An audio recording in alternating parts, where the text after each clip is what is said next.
अगजाननरत्नाकं गजाननमानिशम् अनेकदन्तं भक्तानां एकदन्तमुपास्महे गुरुब्रह्मा गुरुर्विष्णु गुरुर्देवो महेश्वरः गुरुसाक्षात् परब्रह्म तस्मै श्रीगुरवे नमः।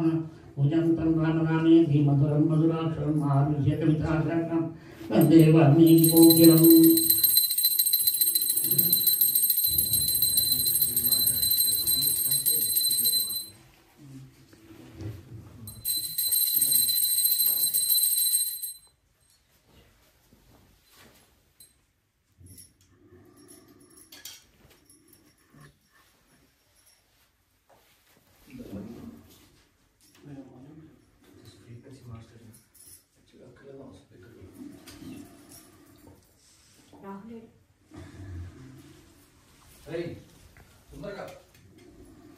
वैदेही सहितं सुरद्रुमतले आयिने महामण्डपे मध्ये पुष्पकमासने मणिमये वीरासने सुस्थितम् अग्रे वाचयति प्रपञ्चमनुचेतत्वं मुनिभ्यः परं व्याख्यान्तं भरतादिपरिवृतं रामं भजे श्यामलम्। ममाङ्कस्थितजनकी परिणासत्कोदण्डदण्डं करे चक्रज्योद्भजलेन बाहुयुगले शङ्खं शरं दक्षिणं विभ्रान्तं जलजातपत्रनयनं भद्राद्रिमूर्तिस्थितं केयूरादिविभूषितं रघुपतिं सौमित्रियुक्तं भजे। वाल्मीकिर्मुनिसिंहस्य कवितावनचारिणः शृण्वन् रामकथानादं कोनयाति परां गतिम्। पुष्पदीकृतवाराशं वशकीकृतराक्षसं रामायणं महामाला रत्नं वन्दे अनिलात्रयं।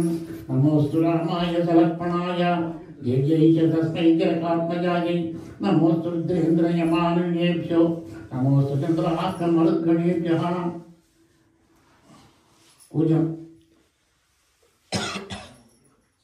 వచ్చినటువంటి భగవద్భక్తులందరికీ కూడా శిరస్సు వంచి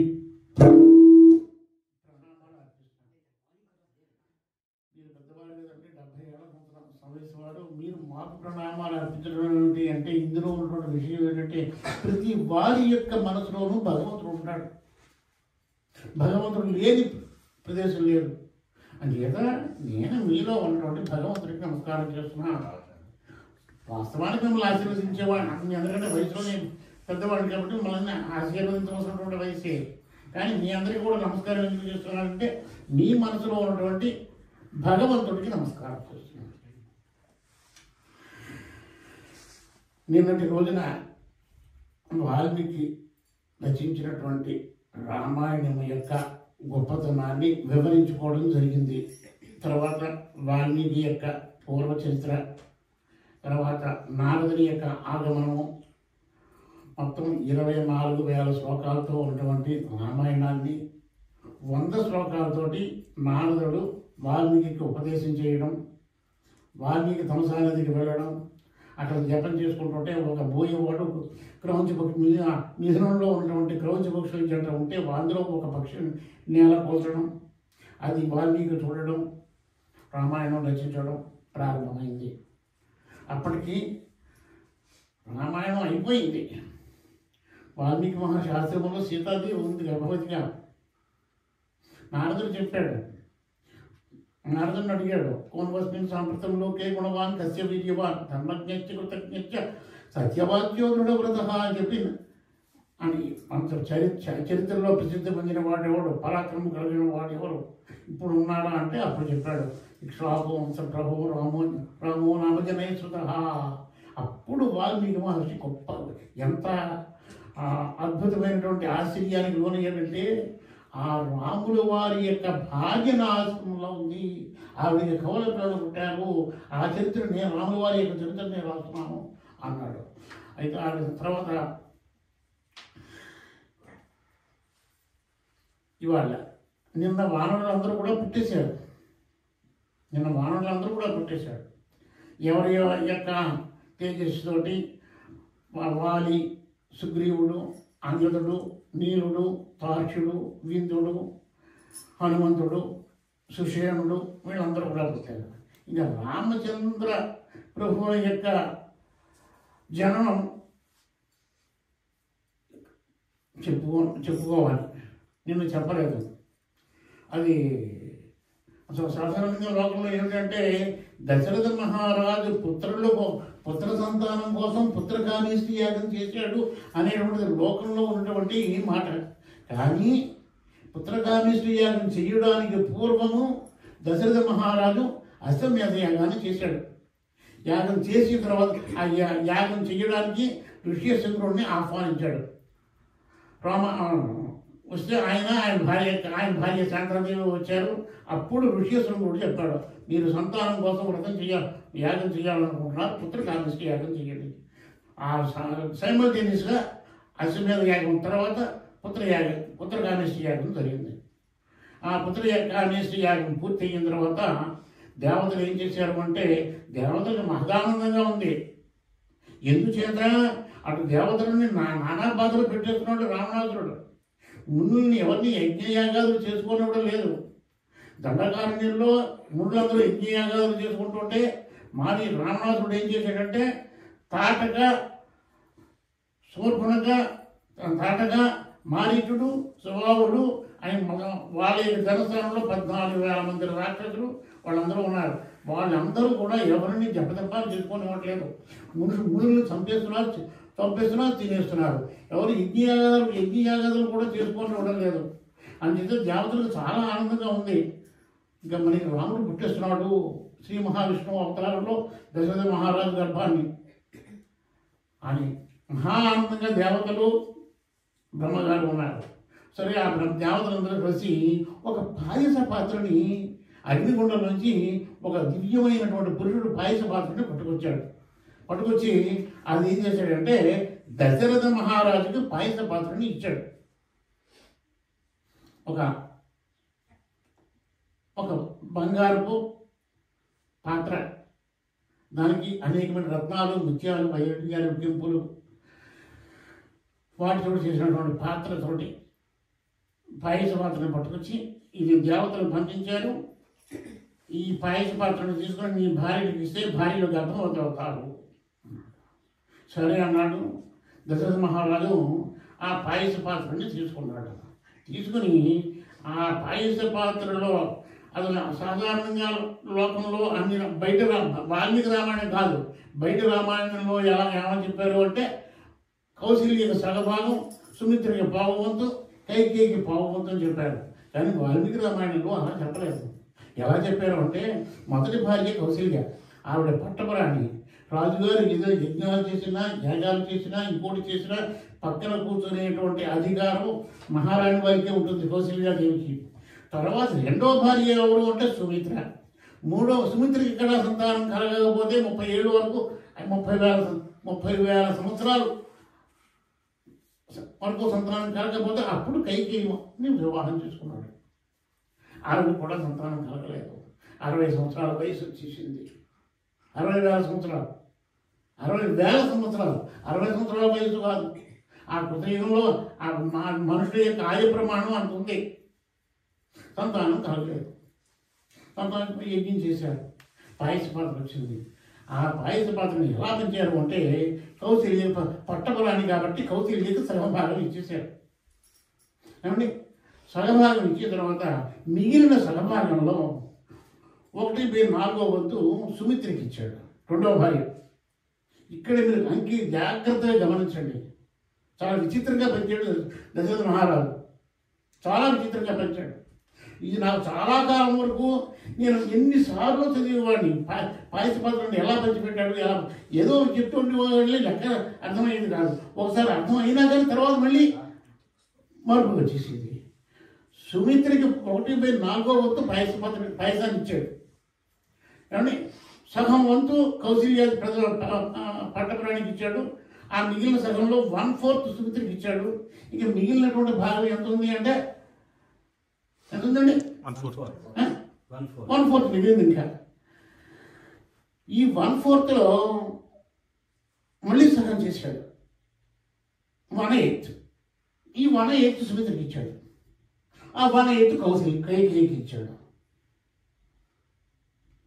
మరి సుమిత్రని కైకేయిని ఒక గాట కట్టడం దశరథ మహారాజుకి ఇష్టం లేదు. ఎందుకంటే ఆవిడ ద్వితీయ భార్య. మహారాణి గారి తర్వాత కౌశల్య తర్వాత స్థానాన్ని ఆక్రమించుకున్నది సుమిత్ర. మరి ఆవిడకి 2 భాగాలు భార్య. మీకు అందరికీ అర్థం అవడం కోసం చిన్నది వేసుకొచ్చారు మీకు. చూడండి, ఇది పాయసం అనుకోండి. ఈ పాయసంలో సగభాగం కౌశల్యకి ఇచ్చేసారు. ఏమండి, కౌశల్యకి ఇచ్చిన తర్వాత మిగిలిన సగభాగంలో ఈ సుమిత్రకి కైకేయికి ఇవ్వాలి. 2 భాగాలు చేశాడు. 1/4 సుమిత్రకి 1/4 ఇచ్చేసాడు. ఈ పంపకం అంతా చేసింది వాళ్ళ రాణులు పంచుకోలేదు, దశరథ మహారాజు పంచాడు. సుమిత్రకి 1/4 ఇచ్చాక మిగిలిన 1/4లో మళ్ళీ దాన్ని సగం చేశాడు. 1/8 చేసి 1/8 సుమిత్రకి 1/8 కైకేయికి ఇచ్చాడు.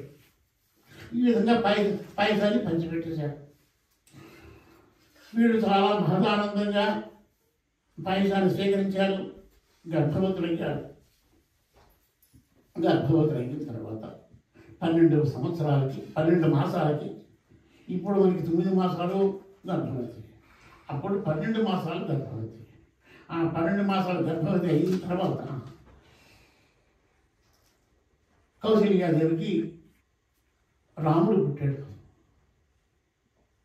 ఎప్పుడు పుట్టాడంటే చైత్ర శుద్ధ నవమి పునర్వసు నక్షత్రం నాడు పుట్టాడు.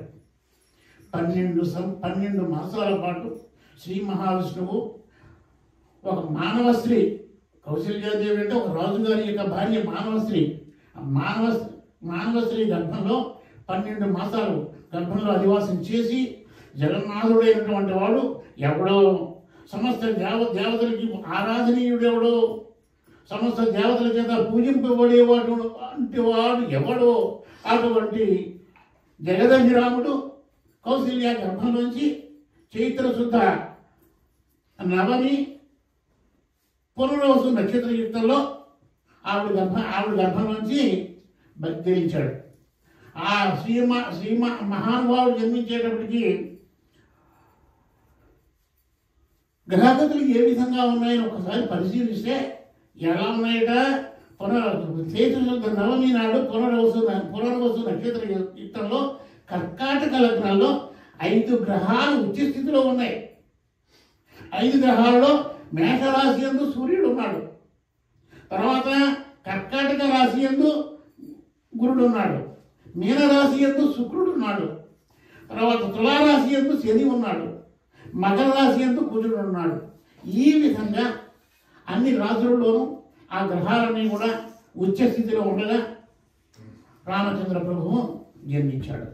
జన్మించేటప్పటికీ దశరథ మహారాజు ఎంతకాలం నుంచో సంతానం కోసం ఎదురు చూసి కళ్ళు కాసిపోయి, అటువంటి సమయంలో కుమారుడు పుట్టేటప్పటికీ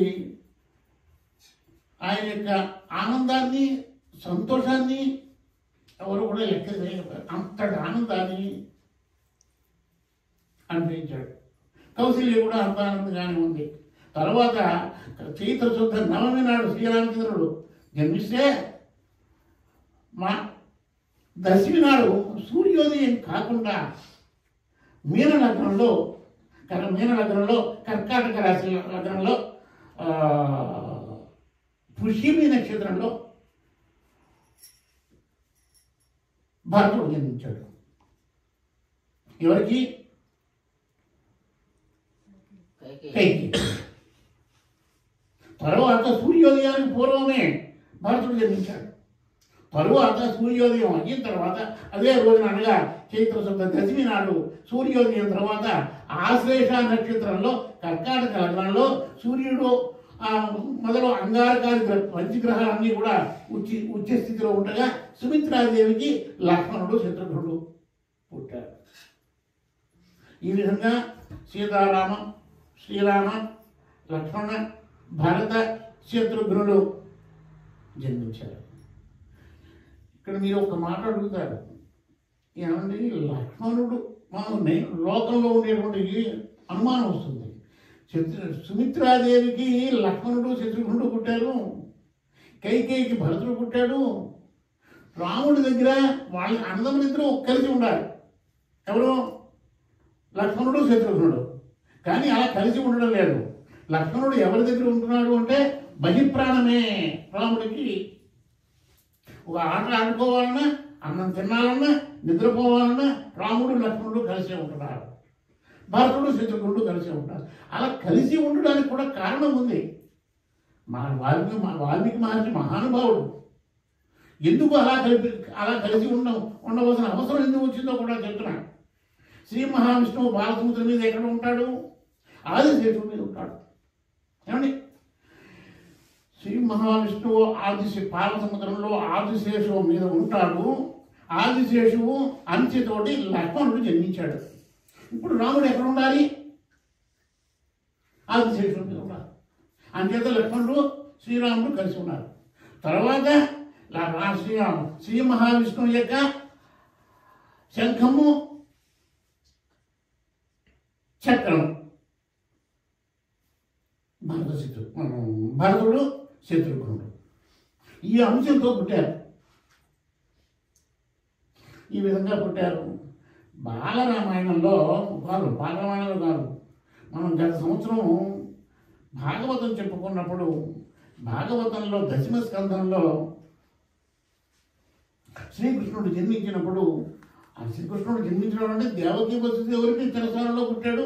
వసుదేవుడు తీసుకొచ్చి యశోద పక్కలో పడుకోబెట్టాడు. ఇదంతా మనం చెప్పుకున్నాం. తెల్లవారేటప్పటికి అక్కడ ఉన్నటువంటి గోపికలందరూ కూడా ఎంత సంతోషించారు అంటే, వీళ్ళకి జాతా సంవత్సరం పూర్తి అయ్యే వరకు కూడా రేపలలో ఎవరు కూడా అన్నం వండుకోలేదు. జాతా సంవత్సరము అంటే అర్థం ఏంటి అంటే, పురుడు వచ్చిన తర్వాత ఒక 11 రోజులు 12 రోజులు ఉంటుంది చూసారా, దాని అశౌచం అంటారు. ఈ జాతా సంవత్సరంలో ఎవరు కూడా అన్నం వండుకోలే. అందరూ కూడా యాదవులందరూ కూడా పెద్ద దగదగా మెచ్చిపోయేటువంటి తలపాగాలు కట్టేసుకున్నారు. అనేకమైన అంగరంగాలు పూసేసుకున్నారు. అనేకమైన ఆభరణాలు వేసుకున్నారు. ఆ రేపలలో ఎవరు కూడా వంట చేసుకోలేదు. అంతా నందుడి ఇంటి దగ్గరే. ఆ నందుడి ఇంటి దగ్గర ఎలా ఉండేది అంటే, ఏమన్నా మీరు రానని చెప్తే మళ్ళీ భాగవతంలో మర్చిపోయి వెళ్ళిపోయారా? కాదు, కావాలని చెప్తున్నా. ఆ నందుడి ఇంటి దగ్గర ఎలా ఉందంటే, వచ్చేవాడు అందరూ వస్తున్నారు, ఆ పిల్లవాడిని చూస్తున్నారు, భోజనాలు చేసి వాళ్ళు చేస్తున్నారు. వాళ్ళు మనం ఎవరింటికైనా పెడితే ఒక పండు పుష్పము పట్టుకెడతాం, పండు అట్టుకెడతాం పెద్దవాళ్ళ దగ్గరికి, లేదా గర్భిణీ స్త్రీల దగ్గరికి, చిన్నపిల్లల దగ్గరికి. అలా వాళ్ళు ఏదో పట్టుకొచ్చేవారు, అక్కడ ఇచ్చేవారు. కొంతమంది పట్టురాలు లేని వాళ్ళు ఉంటారు, కొంచెం పేదరికంతో నా పట్టుకెళ్ళాడు, నందుడు భోజనాలు పెడుతున్నాడు. ఇలాగా జాతర సంవత్సరం పూర్తి ఈ వరకు కూడా రేపల్లిలో ఉన్నటువంటి ఆ బాల గోపాలందరూ కూడా నందుడింటోనే భోజనం చేశారు. అలాగే అయోధ్యానగరంలో దశరథ మహారాజుకి పట్టలేని ఆనందం కలిగింది. ఒకేసారి ఇవాళ రేపట్లో నవమి దశమి రోజుల్లో సంతానం కలగదు అనుకున్నటువంటి మహానుభావుడికి ఏకంగా 4 పిల్లలు పుట్టారు. కానీ వాళ్ళు ఏమనుకుంటున్నారు అంటే, అక్కడ ప్రజలందరూ కూడా ఏమనుకుంటున్నారంటే సాధారణ మానవులే అనుకుంటున్నారు. కానీ వాళ్ళు సాధారణ మానవుడు కాదు. ఇంచేత అక్కడ దేవతలందరికీ కూడా చాలా సంతోషంగా ఉంది. అమ్మయ్య, ఇంకా మనకి శ్రీ మహావిష్ణువు పుట్టేసాడు మానవ అవతారంలో మానవుడుగా. ఇతర వల్లే రాక్షస సంహారం, రావణ సంహారం జరుగుతుంది. తర్వాత మానవులందరూ కూడా పుట్టేశారు. నరుడు, నీరుడు, అనరుడు, సుగ్రీవుడు, వాలి, వృక్షకుడు, తర్వాత ద్వివిధుడు, తర్వాత జాంబవంతుడు, ఎవరో ఆనందంతో ఎవరెవరు పుట్టారో నేను చెప్పుకున్నాను అనేటువంటి ఆనందం దేవతలు ఉన్నారు. అయోధ్యానగర వాసులు ఎలా ఉన్నారు అంటే, చాలా కాలం వరకు మన రాజుగారికి సంతానం లేదు, ఇప్పుడు ఏకంగా 4 పిల్లలు పుట్టారు అనేటువంటి ఆనందంతో వీళ్ళు ఉన్నారు. అలా ఉండగా 12 రోజులు జాతర సంవత్సరం అయిపోయిన వాళ్ళ పాఠశాల అయింది. క్రమక్రమంగా పిల్లలు 4 కూడా పెరిగి పెద్దవాళ్ళు అవుతున్నారు. 3 సంవత్సరాలు 4 సంవత్సరాల వయసు వచ్చింది. ఎప్పుడు కూడా రామచంద్రుడు ఎక్కడ ఉండేవాడు అంటే కౌశల్య ఇంటి దగ్గర ఉండేవాడు కాదు, కైకేయి పెంచింది. చూడండి ఇక్కడ ఆశ్చర్యం. ఇక్కడ ఆశ్చర్యం ఏమిటి అంటే, రామచంద్రుణ్ణి శ్రీరాముడిని కైకేయి పెంచింది. అన్నం పెట్టాలన్నా కైకేయి పెట్టాలి. ఒక దారి పెడితే ఒప్పుకునేవాడు కాదు, పెట్టించేవాడు, కైకేయి పెట్టాలి. ఈ విధంగా పెరిగారు, పెద్దవాళ్ళు అయ్యారు. 8 సంవత్సరాల వయసు వచ్చింది. తండ్రి ఉపనయనం చేశాడు. ఉపనయనం చేసిన తర్వాత విద్యాభ్యాసం చేసుకోవాలి. ఆ కాలంలో విద్యాభ్యాసం ఎలా ఉండేది అంటే ఓ రాజుగారి పిల్లలైనా మంత్రి పిల్లలైనా ఒకచోట అరణ్యవాసంలో ఆశ్రమంలో ఉండాలి. వాళ్ళ విద్యాభ్యాసం పూర్తి అయ్యే వరకు కూడా రాజు కొడుకు లేదు, మంత్రి కొడుకు లేదు, సైనికుడు కొడుకు లేదు. వాల్మీకి మహర్షి దగ్గర వీళ్ళు నలుగురు విద్యాభ్యాసం నేర్చుకున్నారు. నేర్చుకోవడం అంతేకాదు,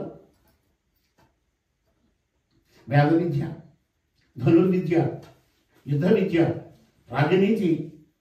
ఇప్పుడు ఇలా బీకాములు బిఎస్సీలు లేవు.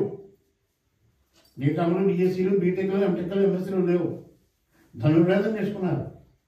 తర్వాత వేదం నేర్చుకున్నారు. ధనుర్వేదం అంటే ఆయుధాలు ఎలా, బాణాలు ఏ విధంగా ఉపయోగించాలి, ఏ విధంగా వాటిని ఉపసంహారం చేయాలి, ఏ బాణానికి ఎటువంటి మంత్రాన్ని ఉపయోగించాలి.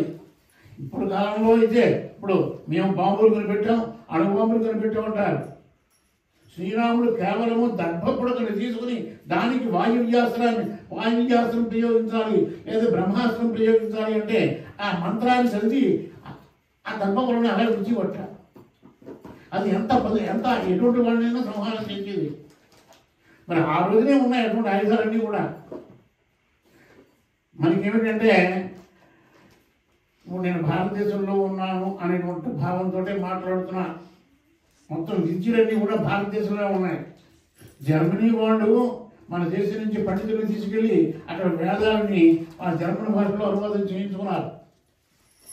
వైమానిక విమానం ఏ విధంగా తయారు చేయాలి, అణుబాంబులు ఏ విధంగా తయారు చేయాలి, అణుబాంబులు ఏ విధంగా నిర్వీర్యం చేయాలి, ఈ విద్యలన్నీ కూడా మన దేశంలో ఉన్నాయి. కణాది ఈ ఋషులందరూ కూడా ఈ శాస్త్రాలు రాశారు. ఈ శాస్త్రాలను చదివినటువంటి వాళ్ళు జర్మన్ లేచి హిట్లర్ ఏం చేశాడంటే ఒక ఆయన వాళ్ళ దేశం తీసుకెళ్ళి 4 వేల ఆయన రాజమండ్రి ఆయన్ని ఎవరికి తెలియకుండా వాళ్ళ దేశం తీసుకెళ్ళి ఆయన చేత ఈ వేదాలన్నింటినీ కూడా వాళ్ళ రష్యన్ భాషలోకి అనువాదం చేయించి చివరికి ఆయన అక్కడే చనిపోయాడు. కానీ ఆ విధంగా ఉండేది. ఈ విధంగా పెరిగారు, పెద్దవాళ్ళు అయ్యారు. 16 సంవత్సరాల వయసు వచ్చింది. అన్ని విద్యలు కూడా నేర్చుకున్నారు. అన్ని విద్యలు కూడా నేర్చుకున్న తర్వాత ఒక విచిత్రమైనటువంటి మలుపు వచ్చింది. ఏమిటి అంటే భారత రామాయణంలో అనేకమైనటువంటి పాత్రలు ఉన్నాయి. ఏ పాత్రకు ఆ పాత్రే ప్రాధాన్యత ఉంది. కథలు మన అందరి రామాయణం కథ మన అందరికీ తెలుసు, కథ చెప్పక్కర్లేదు. పాత్రల యొక్క గొప్పతనం మనం చెప్పుకోవాలి. ఇక్కడ పాత్రలో ఏమిటంటే విశ్వామిత్రుడు మహర్షి. ఒక రోజుని వీడికి 16 సంవత్సరాల వయసు వచ్చింది.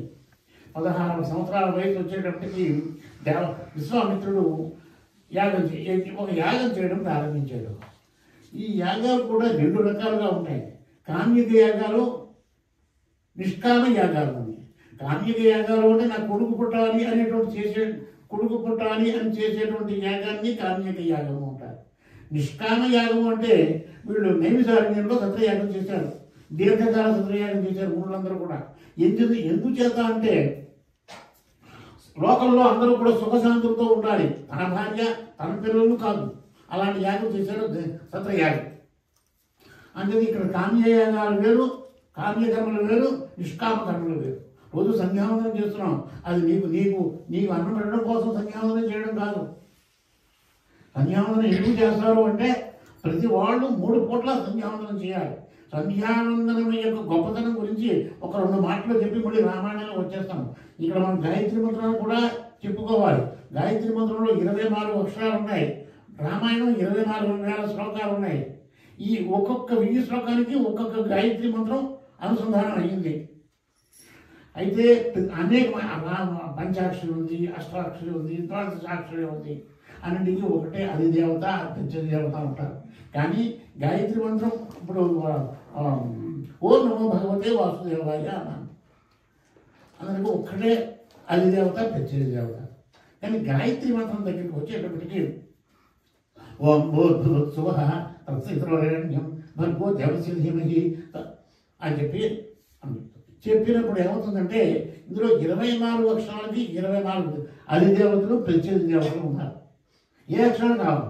అలాగే అదే అక్షరానికి అధిదేవత, ప్రత్యేక దేవత రామాయణంలో ఉన్నటువంటి 1000 శ్లోకాలకి సంపుటీకరణం చేశాడు వాల్మీకి మహర్షి. అది అయిన తర్వాత ఇక్కడ జరిగింది ఏమిటి అంటే విద్యాభ్యాసం నేర్చుకున్నారు. విశ్వామిత్రుడు వచ్చాడు. వచ్చిన తర్వాత విశ్వామిత్రుడు రాక యొక్క అంతరార్థం ఏమిటో చెప్తూ నేను కొద్దిగా సైడ్ ట్రాక్ అయ్యాను. దేవతలందరూ కలిసి బ్రహ్మగారు కలిసి విశ్వామిత్రుడిని ప్రార్థన చేశారు.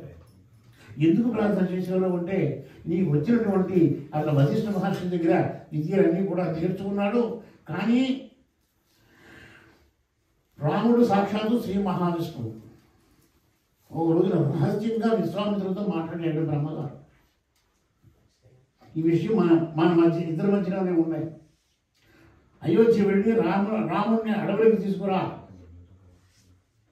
అక్కడ నీకు ఉన్నటువంటి విద్యలన్నీ శస్త్రాస్త్రాలన్నీ కూడా ఉపదేశించు అలాగేనండి అన్నాడు విశ్వామిత్రుడు. అదే ఒకతో అయోధ్యానగరానికి వెళ్ళాడు. వెళ్ళేటప్పటికీ దశరథ మహారాజు అక్కడ ఉన్నటువంటి వాళ్ళని తెలుసుకున్నాడు. విశ్వామిత్రుడు వచ్చాడు, ఎదురెగాడు, అగ్గి భాగ్యాలు ఇచ్చాడు, షోడశోపచారాలతో పూజ చేశాడు. ఆయనకు తగినటువంటి ఆసనం మీద కూర్చోబెట్టాడు. మహానుభావ, మీరు ఏ కారణం చేత వచ్చారు? మీకు వచ్చిన పని ఏమిటో చెప్తే ఆ పని నేను చేస్తాను. ఆ పని చాలా ఉత్కృష్టమైనటువంటి పని. మీరు ఏ పని చెప్పినా, సూర్యచంద్రుడు గదులు తప్పినా, పంచభూతాలు సాక్షిగా, నాకు అత్యంత 50,000 సంవత్సరాలకు పుట్టినటువంటి రాముడు సాక్షిగా మీరు ఏమడితే చేస్తాను అన్నాడు. పంచభూతాలను పక్కన పెట్టండి, రాముడి మీద ప్రమాణం చేసేసాడు మహానుభావుడు. పంచభూతాల మీద ప్రమాణం చేసేసాడు, సూర్యచంద్రుడి మీద ప్రమాణం చేశాడు. వాళ్ళ సాక్షిగా మీరు ఏమడిగితే చేస్తాను అన్నాడు. చేస్తాను అనేటప్పటికీ విశ్వామిత్రుడు ఏం చేశాడంటే, తను వచ్చినటువంటి కార్యాలు చెప్పాడు. నేను యాగం చేస్తున్నాను, లోక సంరక్షణ కోసం నేను చేసేటువంటి యాగాలని రాక్షసులు పాడు చేస్తున్నారు. నా యొక్క మంత్ర మహిమ వల్ల ఆ రాక్షసులను నేను సంహరించగలను. కానీ సంహరించడం వల్ల ఏమిటంటే నా తపశక్తి కోల్పోతాను, నేను తపశక్తి కోల్పోతాను. అంచేత నీ కుమారుడైనటువంటి రామలక్ష్మణుని యాగ సంరక్షణ కొరకు పంపించవలసిగా కోరుతున్నాను అని విశ్వామిత్రుడు చెప్పారు. అక్కడ ఎవరున్నారు రాక్షసులు? ఎవరు అంటే తాటకి, మారీచుడు, సుబాహుడు, ఇలాంటి రాక్షసులు అందరూ ఉన్నారు. వాడు నేను యజ్ఞం చేసుకుంటుంటే యజ్ఞకుండంలో రక్తము, మాంసము, మధువు, ఎముకలు ఇవన్నీ పారేస్తున్నారు. మా హోమకుండంలో ధ్వంసం అయిపోతుంది. కాబట్టి మీ కుమారుని పంపించండి అన్నాడు. రాముడు ఎప్పుడైతే విశ్వామిత్రుడు అడిగాడో దశరథుడు మూర్చిపోయాడు. కారణం ఏమిటంటే అంతవరకు శ్రీరాముడు ఎక్కడికి కూడా ఏ యుద్ధానికి వెళ్ళలేదు. పైగా ఇప్పుడు వెళ్ళవలసినటువంటి ఎవరి మీదకి యుద్ధం వెళ్ళాలంటే రాక్షసులు. అన్నప్రాసనాలు ఆవకాయాలను తినేస్తే ఎలాగా? కాస్త నెయ్యో అది వేసుకుని, పంచదార వేసుకుని మెత్తగా నిలిపి చంటి పిల్లలకి పెట్టాలి. రాముడు కూడా చిన్నవాడే, ఇంతవరకు ఏ యుద్ధంలోనూ పాల్గొలేదు. ఒకే ఒక్కసారి తీసుకెళ్ళిపోయి రాక్షసుల మధ్య పడేయడం ఎలాగా? వాళ్ళు ఎవరైనా చంపేస్తారేమో, పైగా వాళ్ళు మామూలు రాక్షసులు కాదే. అంచేత మహర్షి నేను వస్తాను, ఓ అక్షోహిణి సైన్యాన్ని తీసుకొని వచ్చి సైన్యంతో నేను వచ్చి నీ యాగాన్ని కాపాడుతాను అనేటప్పటికీ విశ్వామిత్రుడు అన్నాడు, నేను నిన్ను రమ్మలేదు, నాకు కావాల్సింది ఎవరు? శ్రీరాముడిని పంపించమని అడిగాను. నువ్వు ఏమన్నావు? పంచభూతాల సాక్షిగా పంపిస్తానన్నావు కదా, నీ కుమారుడైనటువంటి శ్రీరాముడు సాక్షిగా పంపిస్తానన్నావు కదా, అగ్నిహోత్ర సాక్షిగా పంపిస్తానన్నావు కదా, పంపించు. లేకపోతే అక్కడని చెప్పి ఆ రుసరుసలాడుతూ వెళ్ళిపోతున్నాడు. వశిష్ఠ మహర్షికి తెలుసును విశ్వామిత్రుడు రాకలో అంతరార్థం వశిష్ఠ మహర్షికి తెలుసు. వెంటనే గమగా పరిధికెళ్ళి మహారాజా, దశరథ మహారాజా, మీరు చేసేది మంచి పని కాదు. రామలక్ష్మణుని విశ్వామిత్రుడితోటి యాగ సంరక్షణ కోసం పంపించండి అన్నాడు. సరే అన్నాడు.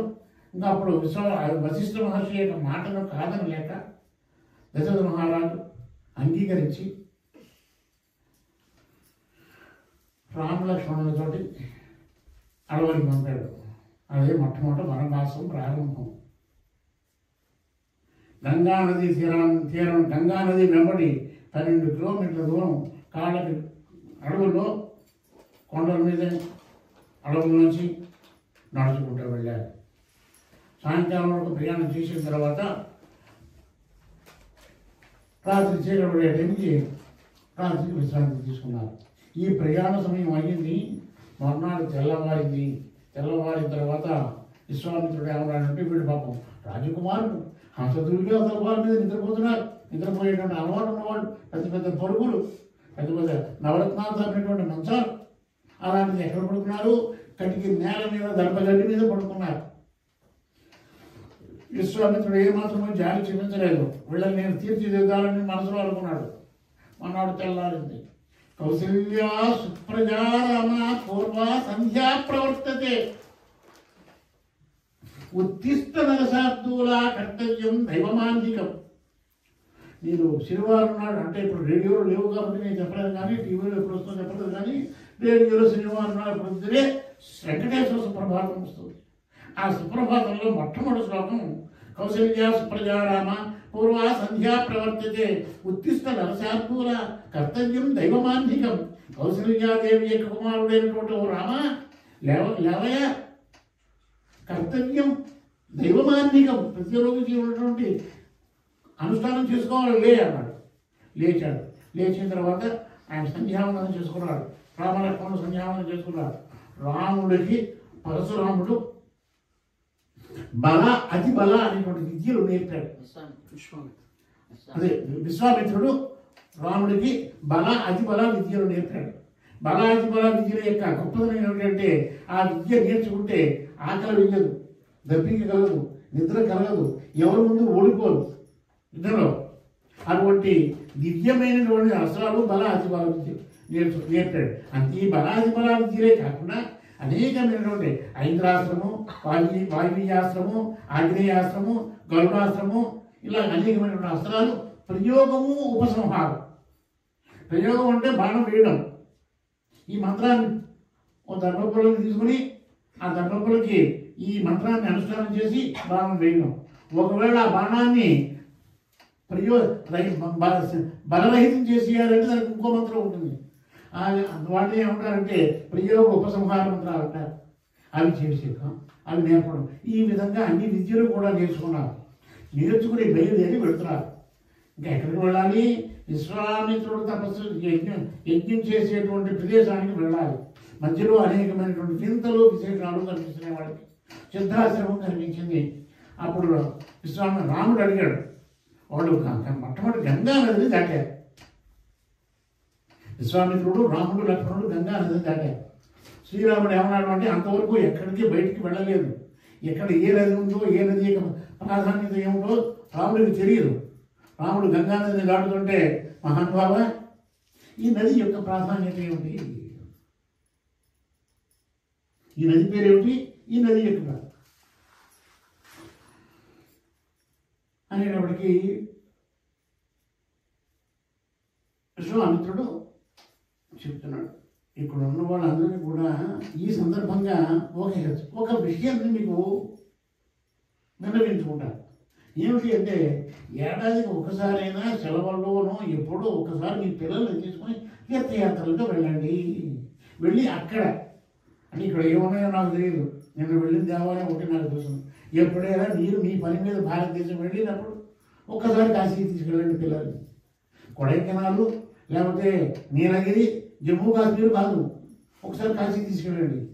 అక్కడ గంగానదిని పరిచయం చేయండి, విశ్వేశ్వరుని పరిచయం చేయండి. ఎవరు మీరు వెనక్కి ఎందుకు చూశారు? మా వాళ్ళు చెప్తారు. లేకపోతే కాశీ, కొడైకెనాల్లోనూ గోవా అంటుంటారు. ఈ విషయం చెప్పింది నీ కోసం చెప్పింది, నాన్నగారి కోసం కాదు. ఈ కొడైకెనాలు, ఊటీ కాదు, తీసుకెళ్ళడం కాదు. రామాయణం నుంచి మనం అనేక విషయాలు నేర్చుకోవాలి. ఆయన ఏం చేశాడు? రాములు వారు అడిగారు. అంతవరకు ఎక్కడికి వెళ్ళలేదు. వీళ్ళు కూడా విద్యాభ్యాసం ఎందుకు చేసుకుంటున్నారు. వేసవికాలం వచ్చేటప్పటికి మీరు భారతదేశం వెళ్ళి ఏదో యాత్రకు వెళ్ళండి, ఊరికి వెళ్ళండి, అహోబిలం వెళ్ళండి, కంచి వెళ్ళండి, తిరుపతి వెళ్ళండి. ఏదో మీరు 15 రోజులు 20 రోజులు నెల రోజులు ట్రిప్ వేసుకుంటారు. వేసుకుని ప్రతి 2 ఏడాదికో 2 ఏళ్ళకో 3 ఏళ్ళకో ఒకసారి పెడతారు కదా. వాళ్ళు మీ దేశం మన దేశాన్ని మీరు రాకుండా కేవలం మీరు వచ్చింది అంటే కడుపు నింపుకోవడం మా కోసం మాత్రమే వచ్చారు తప్ప ఇక్కడ శాశ్వతంగా నివాసం చేసుకోవడం కాదు. ఇవాళ కాకపోతే రేపైనా మనం మీరు అక్కడ చేరుకోవాల్సిన వాళ్ళే. అక్కడ వెళ్ళాక అక్కడ వింతలు విశేషాలు మీ పిల్లలకి చెప్పండి.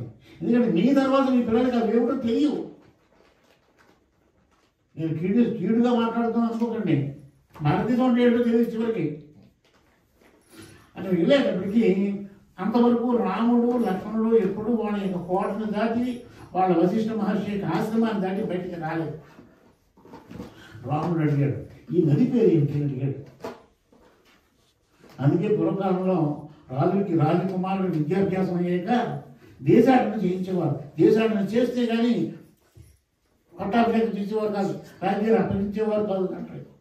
అందుకే ఏడాదో 2 ఏళ్ళు 3 ఏళ్ళు దేశాటన చేసి ఇంతలో విశేషాలు తెలుసుకుని వచ్చిన తర్వాత ఎక్కడెక్కడ ఎవరున్నారు, వాళ్ళ యొక్క దేవుని విధానం ఏమిటి అని తెలుసుకోవాలి. అక్కడ దేవాలయాలు తెలుసుకోవాలి. అలాగా అప్పుడు పట్టాభిషేకం. రాముడు ఇంతవరకు ఎక్కడికి వెళ్ళలేదు. రాముడికి వెళ్ళలేదు అంటే వెళ్ళేటువంటి వయసు రాలేదు, 16 సంవత్సరాల వయసు. నది ఏమిటి అడిగాడు. రామాయణం చెప్పుకున్నప్పుడు కొంచెం ఆలస్యమైన ఒక ముఖ్యమైనటువంటి ఘట్టం చెప్పుకొని తీరాలి. ఏమిటి అంటే గంగా అవతరణం. గంగ ఏ విధంగా పుట్టింది. అప్పుడు విశ్వామిత్రుడు చెప్తాడు, ఇది గంగా నది అన్నాడు. ఇది ఎక్కడ పుట్టింది అన్నాడు. దేవలోకంలో పుట్టింది. దేవలోకంలో దీన్ని మందాకిని అని పిలుస్తారు. మరి దేవలోకంలో పుట్టినటువంటి గంగా నది భూలోకంలోకి ఎందుకు వచ్చింది మహానుభావ అని అడిగాడు శ్రీరామచంద్రమూర్తి విశ్వామిత్రుడు. అప్పుడు విశ్వామిత్రుడు గంగావతరణ కథని చెప్తున్నాడు. మీ వంశంలోనే సగరుడు అనేటువంటి ఒక అంటే ఇక్ష్వాకు వంశంలో సగరుడు అనే రాజు ఉన్నాడు. ఈ సగరుడు అనే రాజు ఏం చేశాడు, చక్కగా రాజ్యాన్ని పరిపాలిస్తున్నాడు. చాలా కాలం పాటు సంతానం కలగలేదు. సంతానం కలగకపోతే భృగు మహర్షి అని ప్రార్థన చేస్తూ తపస్సు చేశాడు. ఆయనకి 2 భార్యలు. ఆ 2 భార్యలతోటి పర్వతాలు మళ్ళీ తపస్సు చేశాడు. తపస్సు చేశాక ఆ మహర్షి ప్రత్యక్షమయ్యాడు. ఏం కావాలో కోరుకున్నాడు. ఏం కావాలో కోరుకో అంటే ఈ ఈ సగర చక్రవర్తి ఏమన్నాడు అంటే, అయ్యా నాకు 2 భార్యలు,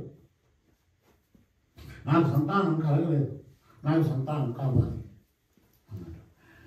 అప్పుడు ఆ భృగు మహర్షి ఇతను చేసినటువంటి తపస్సుకు మెచ్చుకుని, నీ భార్య 2 కూడా సంతానం కలుగుతుంది. ఒక ఆవిడికి 1 కొడుకు పుడతాడు, రెండో ఆవిడికి 60,000 మంది కొడుకులు పుడతారు.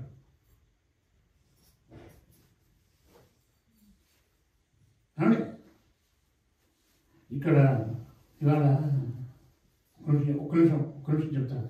ఇంటి యజమాని ఎవరండి? యజమాని ఎవరు? మీరు కదా యజమాని. మీ 2కి కూడా ధన్యవాదాలు చెప్తారా. ఎందుకంటే రామాయణంలో ముఖ్యమైనటువంటి పాత్ర రాముడు పుట్టాడు మీ ఇంట్లో. కాసేపు ఇది అయోధ్య అనుకుందాం. రాముడు పుట్టాడు. విశ్వామిత్రుడు వెంట అడవికి వెళ్ళాడు. ఒక బృహత్తరమైనటువంటి కార్యక్రమం మీ ఇంట్లో జరుగుతుంది. మీ ఉదయం ఎంతో అదృష్టవంతుడు. చెప్పడానికి నాకు అవకాశం ఇచ్చారు, నేను అదృష్టవంతుడు. వినడానికి వీళ్ళందరూ వచ్చారు, వీళ్ళు అదృష్టవంతుడు. ముఖ్యమైన అదృష్టవంతులు ఎవరంటే మీ దంపతులు. ఇక్కడే అందులో రాముడు పుట్టాడు. రాముడు లక్ష్మణుడు భరతుడు శత్రుఘ్నుడు పుట్టాడు. ఇక్కడ నుంచి ఇదే దశరథ మహారాజా కంతపురం పట్టాభి వశిష్ఠుడి విద్యాభ్యాసానికి వెళ్ళాడు. విశ్వామిత్రుడు వచ్చాడు ఇక్కడికే, ఆయనతో పంపించాడు. దశరథ మహారాజు పంపిస్తున్నాడు. సరే ఏం జరిగిందిలే, ఆ సరుడు తపస్సు చేశాడు. 2 భార్యలకి, ఒక భార్యకి ఒక కొడుకు పుడతాడు, ఇంకో భార్యకి 60,000 మంది కొడుకులు పుడతారు అని చెప్పి సరే వీళ్ళు ఇంటికి వచ్చేసాడు. అయోధ్యకి వెళ్ళిపోయాడు. భార్య 2 భర్తలు అడిగారు, ఎవరికి ఒక కొడుకు పుడతాడు, ఎవరికి 60,000 మంది కొడుకులు పుడతారు అనేటప్పటికీ ఈ సగర చక్రవర్తి ఏమన్నాడంటే, మీరు మళ్ళీ మహర్షి దగ్గరికి వెళ్ళి ఆయనే ప్రార్థన చేసి అడగండి. వాళ్ళు వెళ్ళారు. వెళ్ళి ఆ మహర్షి దగ్గరికి వెళ్ళి, అయ్యా ఎవరికి ఒక పిల్లాడు పుడతాడు, ఎవరికి 60,000 మంది పిల్లలు పుడతారు అంటే, మీకు ఎవరికి ఒక పిల్లాడు కావాలంటే వాళ్ళకే పుడతారు, ఎవరికి 60,000 మంది పిల్లలు కావాలంటే వాళ్ళకి పుడతారు.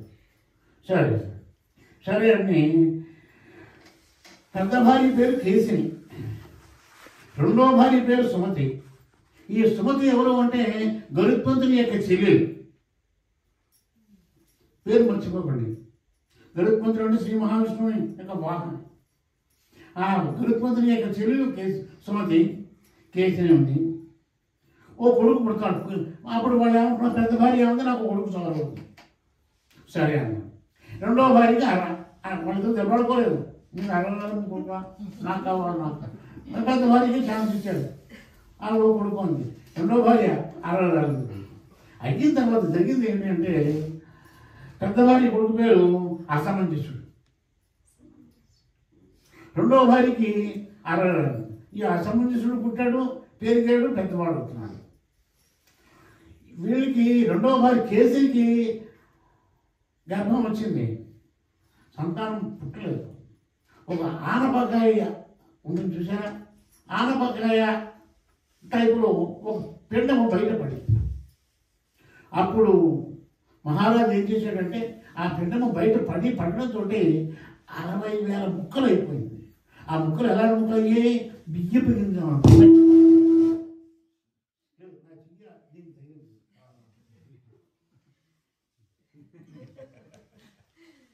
60,000 బియ్యపు గింజ ఏ విధంగా ఉంటుంది, అటువంటి గింజ పరిమాణంలో 60,000 గింజలు బయటపడ్డాయి. అప్పుడు సగర చక్రవర్తి ఏం చేశాడు అంటే, ఒక 60,000 ఆవునేది కుండలు తీసుకుని, చిన్న చిన్న కుండలు, ఒక్కొక్క కుండలు ఒక్కొక్క బియ్యపు గింజ ఆ పిల్లవాడు వేశాడు.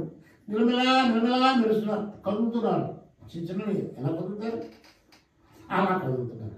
ఒక్కొక్క కుండలో ఒక్కొక్క పిల్లాన్ని పెట్టి 60,000 కుండలకి 60,000 మంది గాజులను పెట్టి పెంచారు. వాళ్ళు కొంచెం కొంతకాలం అయ్యాక పెరిగారు, పెద్దవాళ్ళు అయ్యారు. ఇది నేను నిన్న చెప్పడం జరిగింది, ఇవాళ కూడా మరోసారి చెప్తున్నాను. ఈ టెక్నాలజీ ఇప్పుడు కాదు, అప్పుడే ఉంది. టెస్ట్ ట్యూబ్ బేబీలు అంటారు, డిఎన్ఏ పరీక్షలు అంటారు, దెబ్బలు మేము కనిపెట్టే ఉంటారు. ఆ డాక్టర్లకేమో డిఎన్ఏ టెస్ట్ చేశాడు, ఇంత గుడ్డుని పెంచాడు. దాన్ని ఏమంటే ఇంక్యుబేటర్లో పెంచాడు. వీడికి పద్మశ్రీ అవార్డు ఇద్దాం. ఇది కొన్ని వేల సంవత్సరాల క్రితం మన దేశంలో ఉంది. నేను చెప్పేది ఏం కథ కాదు, ఇదంతా కూడా రామాయణం జరిగిన చరిత్ర. కథని మాత్రం మీరు అనుకోకండి. కథ కావాలి అంటే మీరు పుస్తకం చదువుకోవచ్చు, నేను రావక్కర్లేదు, నన్ను మీరు అడగక్కర్లేదు. ఏమన్నా చరణ్ గారు, చరణ్ గారు ఏమన్నా మీరు నన్ను అడగక్కర్లేదు, ఈయన కూడా అడగక్కర్లేదు, మీరు కూడా అడగక్కర్లేదు. నేను రామాయణం వచ్చి కూర్చొని చెప్పక్కర్లేదు. పుస్తకం కాదు, రాముడు దివ్య పురుషుడు. కానీ ఆ మాట రాముడు ఎక్కడా చెప్పలేదు. కృష్ణుడు ఏమన్నాడు, నేను దేవుణ్ణి అన్నాడు, నాకు పూజ చేయండి అన్నాడు. పైగా నేను ఎలా ఆవిర్భవించాను, పరిత్రాణాయ సాధూనాం వినాశాయ రక్షతాం ధర్మ సంస్థాపనార్థాయ సంభవామి యుగే యుగే. నేను పుడుతూ ఉంటాను. రాముడు పుడతాడని ఎక్కడా చెప్పలేదు, నేను దేవుడిని చెప్పలేదు, సాక్షాత్తు శ్రీ మహావిష్ణువు అవతారంతో నేను అంశతో నేను భూమి మీద జన్మించానని చెప్పలేదు. కేవలం మానవుడుగానే ఉన్నాడు. మానవుడిగా ఉండవలసిన పని, ఆయన అంత గర్భవాసం చేయవలసిన పని ఏమొచ్చింది. 12 నెలలు కౌశల్యాదేవి గర్భంలో ఉన్నాడు కదా. గర్భవాసంలో పిల్లలు ఎటువంటి బాధలు పడతారు మనకి తెలుసుడు కదా.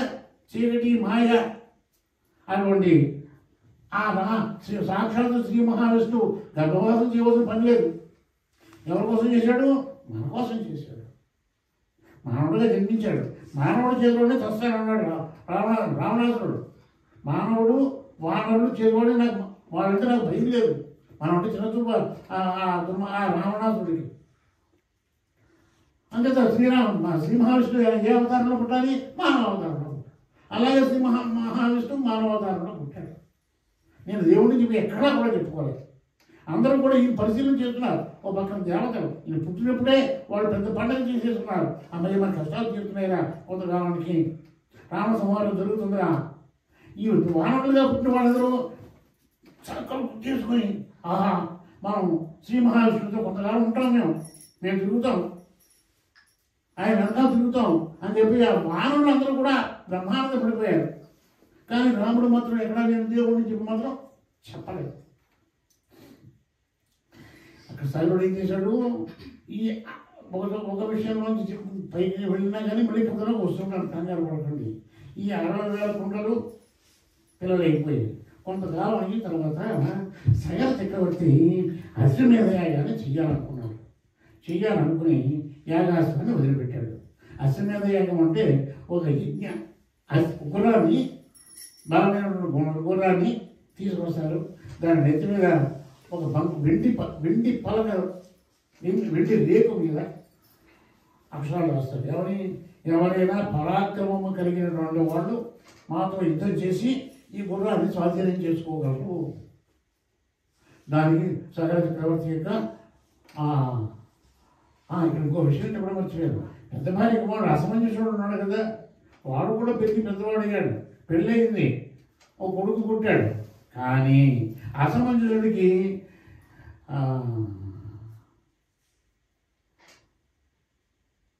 నది ఒడ్డుకి వెళ్ళి నది ఒడ్డున ఆడుకునేటువంటి చిన్నపిల్లల్ని కాళ్ళు పట్టుకుని గిరిగిరా తిప్పేసి నదిలోకి విసిరేసి వాళ్ళు చచ్చిపోయి కేకలు వేస్తుంటే ఆనందించేటువంటి రకం ఉంది. రాజు గారికి చెప్పలేకపోతున్నారు ప్రజలు, ఏమంటే మీ అబ్బాయి ఎలా చేస్తున్నాడు? ఓ రోజు ఎన్ని రోజులు అవుతారు, ప్రతిరోజు చంపేస్తున్నాడే. వాళ్ళు విసుగొచ్చి రాజుగారి దగ్గర వెళ్ళి, ఏమన్నా మీ అబ్బాయి చేసే ఘనకార్యం ఏంటంటే ఎవరిని బతకనివ్వట్లేదు అని సగర చక్రవర్తికి ఆ అసమంజసుడి గురించి చెప్పారు. అసమంజసుడు చెప్పేటప్పటికీ ఈ సగర చక్రవర్తి కుపుత్రత్వంబు అంటే అపుత్రత్వంబు నేను దుర్మార్గుడైనటువంటి కొడుకు ఉండే కంట కొడుకు లేకపోవడం మంచిది అని చెప్పి నిర్ణయం తీసుకుని అతని సముద్రం నగర బహిష్కారం చేసేసాడు. అతను కొడుకున్నాడు అంటే పెద్ద భార్య యొక్క మనవడు అసమంజసుని యొక్క కొడుకు అంశుమంతుడు. ఈ అంశమంతుడు కూడా పెద్దవాడు అయ్యాడు. ఈ అంశమంతుడు మిగిలిన వాళ్ళందరూ కలిసి ఈ రథానికి వెనకాల, ఈ అశ్వానికి గుర్రానికి వెనకాల కాపలాగా వెళ్ళారు. దేశం అంతా ప్రచారం చేసింది. అంతట్లో జరిగిన విచిత్రం ఏమిటి అంటే ఇంద్రుడికి భయం. ఎవరైనా తపస్సు చేసుకున్నా భయమే, యాగం చేసుకున్నా భయమే. ఆ భయం ఏమిటి అంటే నా యొక్క పదవిని లాగేసుకుంటాడేమో. 100 అశ్వమేధ యాగాలు చేస్తే ఇంద్ర పదవి వస్తుంది. అంటే ఎవరు అశ్వమేధ యాగం చేసినా భయపడిపోతూ ఉంటాడు, ఎవరైనా తపస్సు చేసినా భయపడిపోతూ ఉంటాడు. ఎవరు దేవదేశులు ఉన్నారు, రంభా ఊర్వశి వెనక వెళ్ళమంటాడు, వాళ్ళ తపస్సు పాటు చేసేయమంటాడు. విశ్వామిత్రుడు తపస్సు చేసుకుంటుంటే మేనగారు పంపించాడు. ఆయన తపస్సును భగ్నం చేయాలి.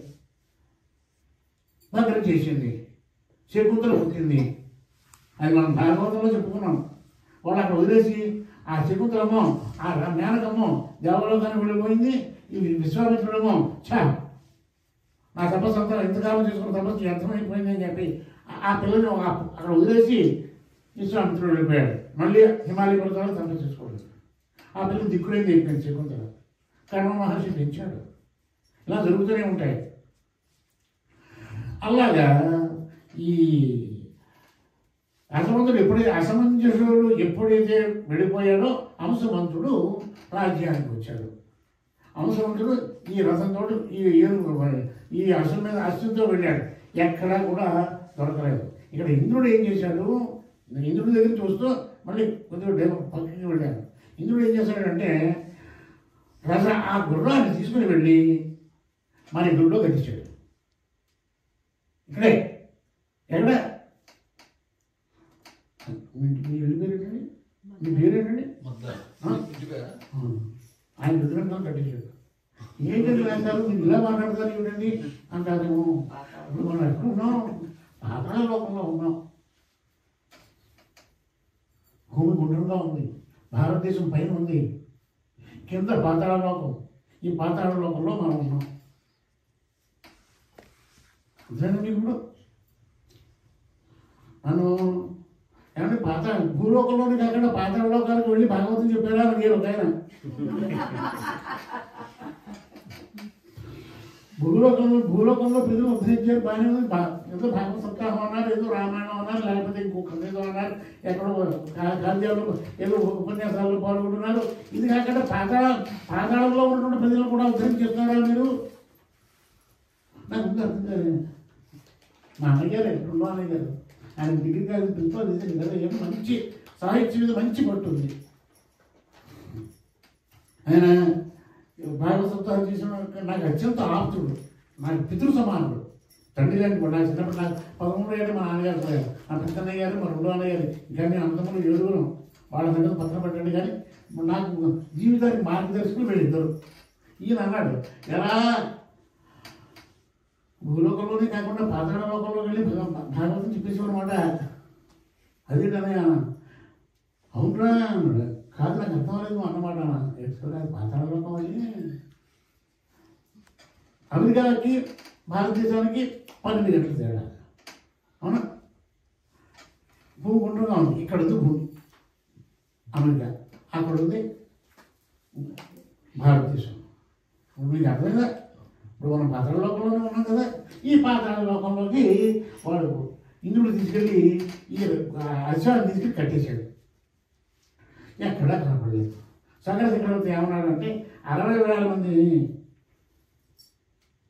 60,000 యోజనాలు ఉంది భూమి, ఒక్కొక్క 1000 యోజనాలు చొప్పున మీరు వెళ్ళి ఎక్కడున్నా సరే గుర్రాలు వెతకండి. ఆ అశ్వాన్ని వెతికి రాకపోతే ఈ యజ్ఞం పూర్తి అవ్వదు. యజ్ఞం పూర్తి కాకపోతే యజ్ఞం ప్రారంభించాక మధ్యలో మానకూడదు. మానేసి అనేకమైనటువంటి ప్రకృతి విలయాలన్నీ కూడా వస్తాయి. నేను యజ్ఞం దగ్గరికి రావడానికి వీలేదు కాబట్టి మీరు వెళ్ళి వెతుకురండి అన్నారు.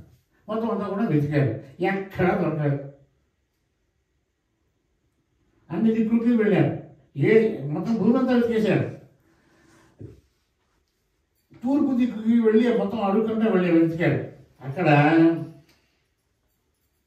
భూమిని 4 పక్కల 4 దిగ్గజాలు భూమిని భుజాలను పెట్టుకుని మోస్తూ ఉంటాయి.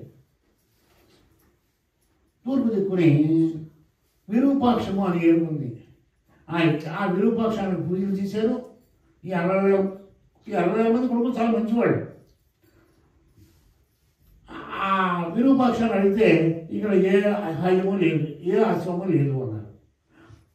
దక్షిణ దిక్కుగా మహాపద్మము అనేటువంటి ఏరు ఉంది.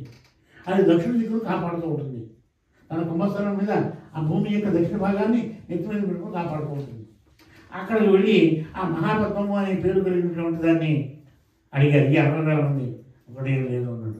తూర్పు అయింది, దక్షిణమైంది, పడమర దిక్కున సౌమనసము అనేటువంటి భద్రగజం ఉంది.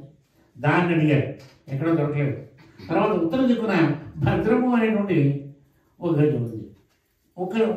ఉత్తర దిక్కుకి అధిపతి. వీళ్ళు మళ్ళీ వచ్చేసి ఎక్కడా దొరకలేదండి నాన్నగారు, ఏం చేయమంటారండి అన్నాడు. ఏం చేయమంటాం కాదు, నీకు గోల్డ్ చాలా కుదురైనటువంటి గోల్డ్, మీరు భూమిని తవ్వుకుంటే వెళ్ళండి, పాతాళానికి వెళ్ళిపోండి. పాతాళానికి వెళ్ళినా పర్వాలేదు, మొత్తానికి నాకు అస్తిని కావాలి అన్నారు. వీళ్ళు ఈ 60,000 మంది వాళ్ళు ఏం చేశారు, తమ యొక్క చేతులకు ఉన్నటువంటి గోళ్లతోటి భూమిని పిప్పి చేసేసి గోడు పాలతోటి గురుపంతో ఎలా కిలికేస్తాం అలా కిలికేసి పాతాళం వరకు వెళ్ళిపోతున్నారు. అప్పుడు దేవతలు, పూర్ణులు, భూదేవి బ్రహ్మగారి దగ్గరికి వెళ్ళి ఈ భూమి అంతా ఇలా అప్రాప్తమైపోతుంది, అనేక జీవచరాలను కూడా చచ్చిపోతున్నాయి, ఎవరు కూడా ఉండలేకపోతున్నారు, ఏమిటి అంటే కంగారు పడకండి. వీళ్ళు అల్పాయుష్కులు, 60,000 మంది అల్పాయుష్కులు, ఆయన ఎక్కువ లేదు. వీళ్ళకి మరణం దగ్గరికి వస్తుంది, మీరు అసలు ఓపిక పట్టి చూడండి అన్నారు. వెళ్ళేటప్పటికీ వీళ్ళు పాతాళ లోకంలోకి వెళ్ళేటప్పటికీ అక్కడ కపిల మహర్షి ఆశ్రమం ఉంది. ఆ కపిల మహర్షి ఆశ్రమం దగ్గర తపస్సు చేసుకుంటున్నారు.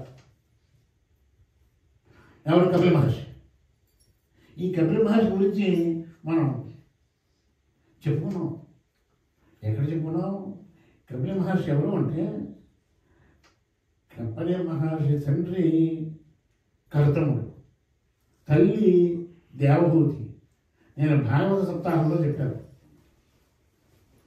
కానీ వాళ్ళకి తమ్ముళ్ళు కొడుకులు కూతుళ్ళు. ఆ కూతుళ్ళన్నీ పెళ్లి చేశాక ఒక కొడుకు, అదే కపిల మహర్షి. ఈ కపిల మహర్షి తల్లికి సాంఖ్యయోగాన్ని ఉపదేశించాడు. సాంఖ్యయోగం అంటే ఈ కపిల ఈ కర్తముడు తపస్సుకు వెళ్ళిపోతున్నాడు. నేను పెళ్లి చేసుకున్న తర్వాత ఇప్పటివరకు వీరితోటే ఉన్నాను, ఎప్పుడు భగవంతుడి గురించి నేను ఏనాడు ఏ పూజలు ఏ తపాలు చేయలేకపోతే నీకు ఒక కొడుకు పుడతాడు, అలా శ్రీ మహర్షి హంసతోటి పుడతాడు అని చెప్పి అన్నాడు. కపిల మహర్షి తల్లికి సాంఖ్యయోగాన్ని ఉపదేశం చేశాడు. అంటే భగవంతుడిని ఎలా చేరుకోవాలి, మోక్షం ఎలా వస్తుంది అనే విషయాలన్నీ కూడా చెప్పిన తర్వాత కపిల మహర్షి పాతాళలోకంలోకి వచ్చి ఒక ఆశ్రమం నిర్మించుకొని తపస్సు చేసుకుంటున్నాడు. ఆ మహర్షి యొక్క ఆశ్రమంలో ఇంద్రుడు ఏం చేశాడంటే ఈ అశ్వాన్ని కట్టేశాడు, వెళ్ళిపోయాడు. ఈ 60,000 మంది కుమారులు అందరూ ఉన్నారు కదా, వాళ్ళు వెతుకుంటూ పాతాళాన్ని తవ్వుకుంటూ అడుగు వెళ్ళేటప్పటికి కపిల మహర్షి ఆశ్రమం కనిపించింది. కపిల మహర్షి ఆశ్రమం కనిపిస్తే ఈ ముని ఈ అశ్వాన్ని దొంగతనం చేసి కట్టేశాడు అని చెప్పి కొండగొండతోటి గొడ్డలతోటి గుణపాలతోటి ఆ కపిల మహర్షిని బాధించడం ప్రారంభించేటప్పటికి ఆ కపిల మహర్షి ఏం చేశాడంటే హుమ్ అంటే ఒక్కసారి గట్టిగా హుంకరించాడు. ఆ హుమ్ అనేటువంటి శబ్దానికి ఈ 60,000 మంది బూడిదైపోయారు, బూడిద రాజులు అయిపోయారు. గుర్రం అక్కడే ఉంది. ఈ విషయాన్ని సకల చక్రవర్తి తెలుసుకున్నాడు. తెలుసుకుని తన కొడుకైనటువంటి మనవడైనటువంటి అంశవంతుడిని పంపించాడు. పాతాళలోకంలో కపిల మహర్షి ఆశ్రమం ఉంది, అక్కడికి వెళ్ళి తీసుకురాన్నాడు. తీసుకొచ్చాడు, బాగానే ఉంది. మరి మా పినతండ్రులకి మరి పినతండ్రులే కదా, పినతండ్రులకి మోక్షం ఎలాగా? దేవలోకంలో ఉన్నటువంటి మందాకిని, దేవలోకంలో మందాకిని ఉంది. ఆ మందాకిని తీసుకొచ్చి భూమి మీద ప్రవహింపజేస్తే అక్కడి నుంచి పాతాళానికి వచ్చి మీ పినతండ్రుల యొక్క బూడిద శవాలు బూడిదైపోయాయి కదా, ఆ బూడిద మీద ప్రయాణం చేస్తే వాళ్ళకి మోక్షం వస్తుంది. అప్పుడు గరుత్మంతుడు ఉన్నాడు కదా, ఈ సందర్భంలో మరొక విషయాలు కూడా మీ ముందు ఆవిష్కారం చేయాలి. ఏమిటంటే శ్రీ మహావిష్ణువుకి గరుత్మంతుడికి జరిగినటువంటి సంవాదము గరుడ పురాణం. వారికి వ్యాస మహర్షి రాసినటువంటి 18 పురాణాలలో గరుడ పురాణం ఒకటి. మన మన ఆచారం ఏమిటి అంటే గరుడ పురాణం ఇంట్లో ఉండకూడదు, చచ్చిపోయినప్పుడే చదువుతాను అని అనుకున్నా. కానీ తప్పది, మా ఇంట్లో ఉంది.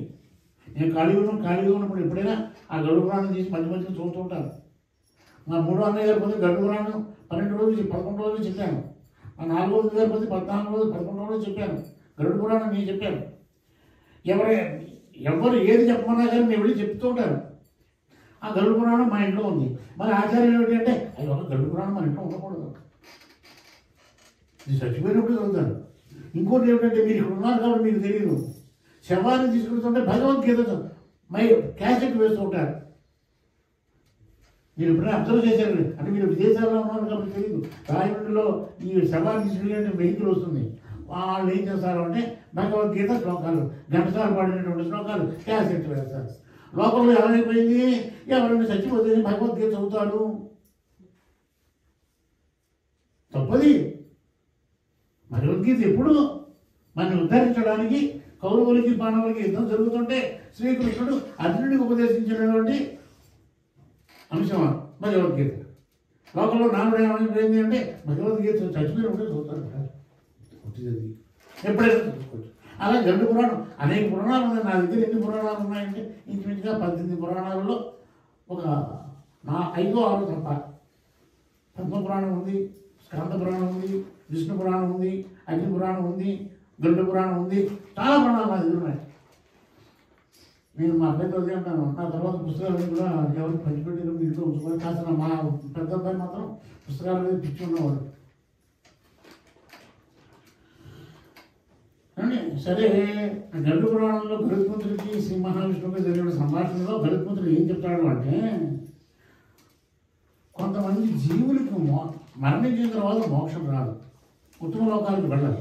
ఎవరు ఆ జీవులు అంటే నేలలో పడి చచ్చిపోయిన వాళ్ళు, ఊరేసుకున్న వాళ్ళు, కర్మకాండాలు చెయ్యని వాళ్ళు. ఓ అడవిలోకి పడతాడు వేటకి, ఏ సింహమో తినేస్తుంది. ఆ కొడుకులు ఆ తండ్రి గురించి వెతుకుంటారు, ఎక్కడా బాడీ కనపడదు.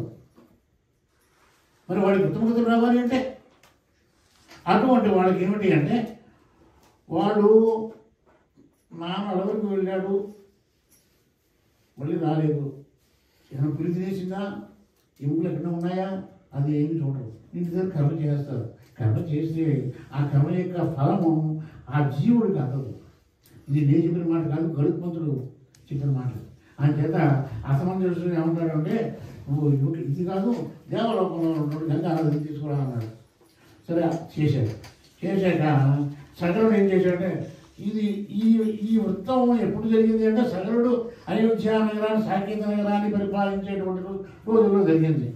ఆ సగరుడు ఏం చేశాడంటే తన కుమారుడికి 60,000 మందికి మోక్షం రావడం కోసం 30,000 సంవత్సరాలు తపస్సు చేశాడు. ఎందుకు? దేవలోకంలో ఉన్నటువంటి మందారుని భూలోకంలో తీసుకురావడానికి సాధ్యం కాలేదు. ఈ సగరుడి తర్వాత అంశమంతుడు మనవడు, అసమంజసుడి కొడుకు అంశమంతుడు రాజ్యానికి వచ్చాడు. అతను ఏం చేశాడు? 30,000 సంవత్సరాలు బ్రహ్మగారి గురించి తపస్సు చేశాడు. తపస్సు ఫలితం రాలేదు, బ్రహ్మగారి ప్రత్యక్షం అవ్వలేదు, ఈ శరీరం పడిపోయింది. తర్వాత ఏం చేశాడంటే దిలీపుడు వచ్చాడు. వీళ్ళందరూ కూడా ఈ ఇక్ష్వాకు వంశంలో వాళ్ళే, రామచంద్రమూర్తి యొక్క వంశంలో పూర్వీకుడు. ఇట్లా దిలీపుడు వచ్చాడు. దిలీపుడు కూడా చాలా ప్రయత్నం చేశాడు. అప్పుడు 3 తరాలు అయిపోయాయి, వాళ్ళకి మోక్షం లేదు. దిలీపుడు ప్రయత్నం చేసినా కానీ లాభం లేకపోయింది. అప్పుడు దిలీపుడి యొక్క కొడుకు భగీరథుడు తపస్సు చేశాడు. తపస్సు చేశాడు, బ్రహ్మగారు ప్రత్యక్షమయ్యారు. ప్రత్యక్షమయ్యి నీకు ఏం వరం కావాలో కోరుకోడు. ఈ భగీరథుడికి కొడుకులు లేరు. అయ్యా మహానుభావ, నేను మిమ్మల్ని 2 వరాలు కోరుతున్నాను. ఏమిటి అంటే మా ఇక్ష్వాకు వంశము వృద్ధి చెందడానికి, ఆంధ్రాశ్రమం వృద్ధి చెందాలి. నాకు కొడుకులు లేరు కాబట్టి నాకు కొడుకు కావాలి. సరే, అలాగే నీ కొడుకు పుడతాడు, నీ వంశం ఉంటుంది. 2వ వరం ఏమిటి అంటే దేవలోకంలో ఉన్నటువంటి మందాకిని భూలోకంలో రావాలి అనేటప్పటికీ మొదటి వరం ఇస్తాను. కానీ ఈ దేవలోకంలో ఉన్నటువంటి మందాకిని రాదయ్యా. కారణం ఏమిటంటే మందాకి దేవలోకంలో ఉన్నటువంటి మందాకిని భూమి మీద వస్తే దాని యొక్క వేగాన్ని తట్టుకునే శక్తి భూమిదేవికి లేదు. మీకు అర్థమైనా? దేవలోకం నుంచి గంగానది భూమి మీద పడితే ఆ శబ్దానికి, ఆ బరువుకి భూమి ఆగలేదు. అంచేత ఆ కోరిక మాత్రం నేను తీర్చలేదు అన్నాడు బ్రహ్మగారు భగీరథుడితో. ఇక్కడ మట్టి మేలుకుంది, ఈ మట్టి నుంచి చెబుతో నీళ్లు పోయేది గుంట. ఇదైతే నేల కాబట్టి గుంట పడదు. ఆ మట్టి మీద ఒక బిందుతో నీళ్ళు తీసుకుని పోస్తే ఏమవుతుంది? గుంట పడుతుంది కదా. అంటే ఆ మట్టి, ఆ నేల నీళ్ళని భరించలేకపోయింది. మరి ఇంత కాస్త నీరే, ఇంత చిన్న భూమి, ఇంత భూమి భరించలేకపోతే దేవలోకం నుంచి వచ్చేటువంటి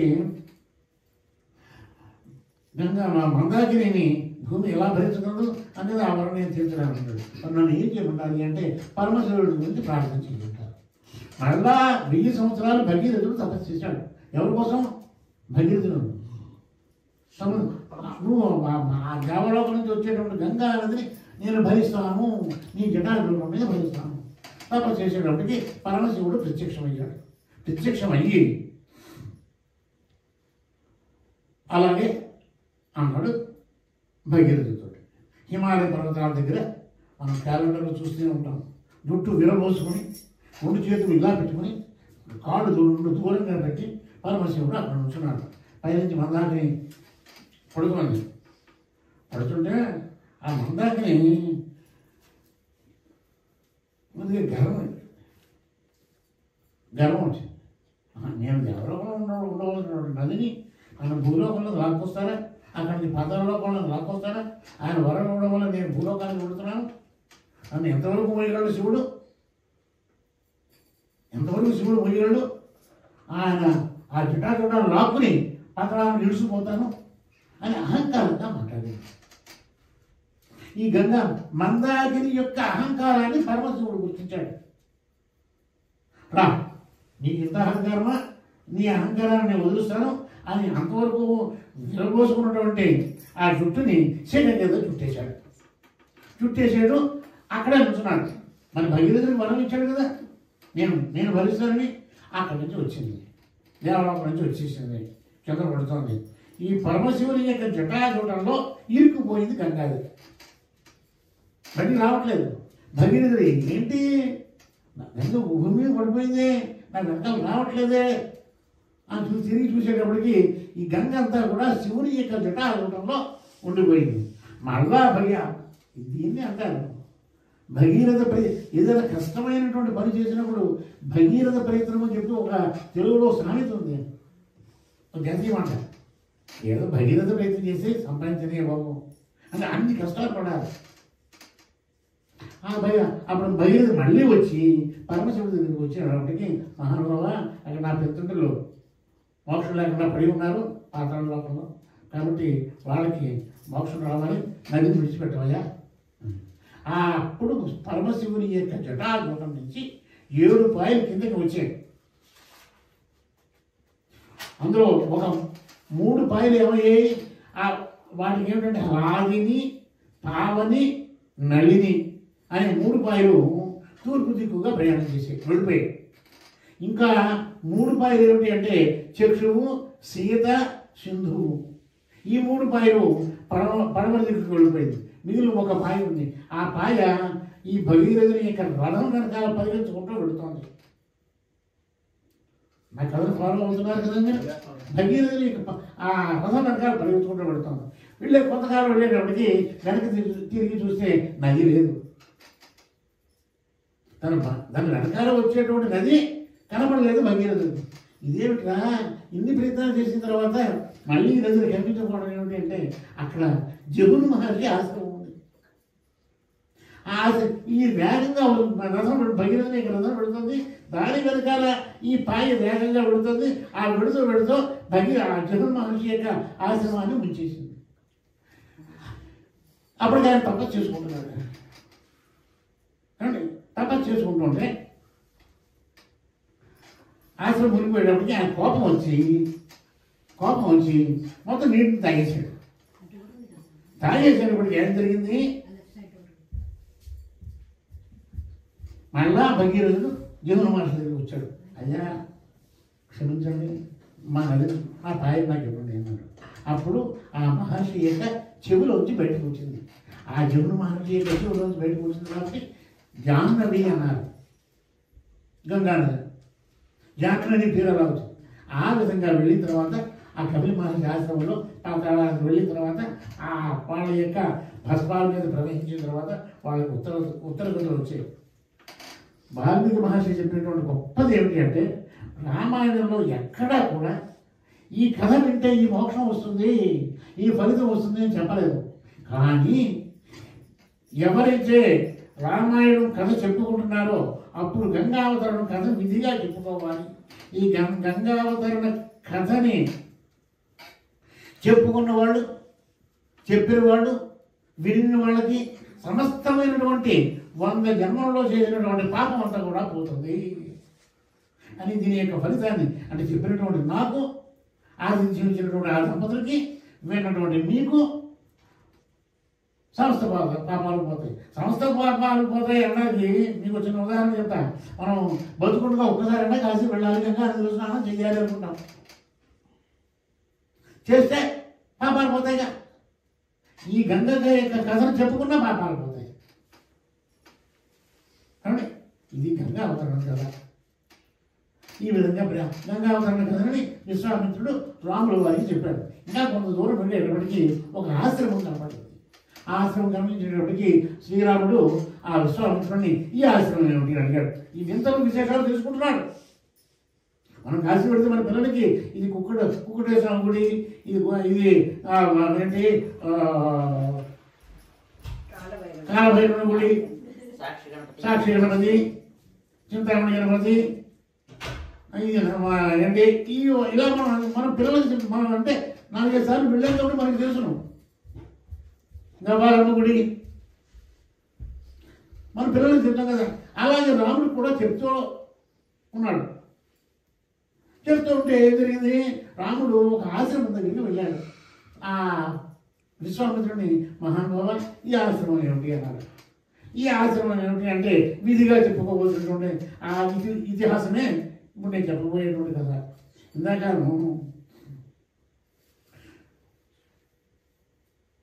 మీరు వింటుంటే ఇంచుమించుగా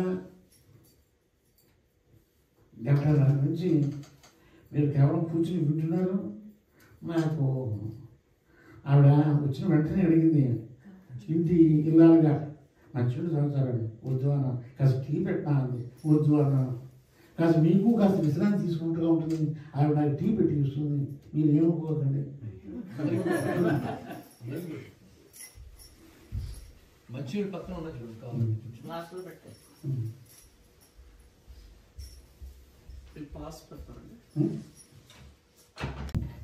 ఈ బాలకాండలో ఒక ముఖ్యమైనటువంటి ఇంకొక ఘట్టం ఏంటంటే అహల్య శాప విమోచనం.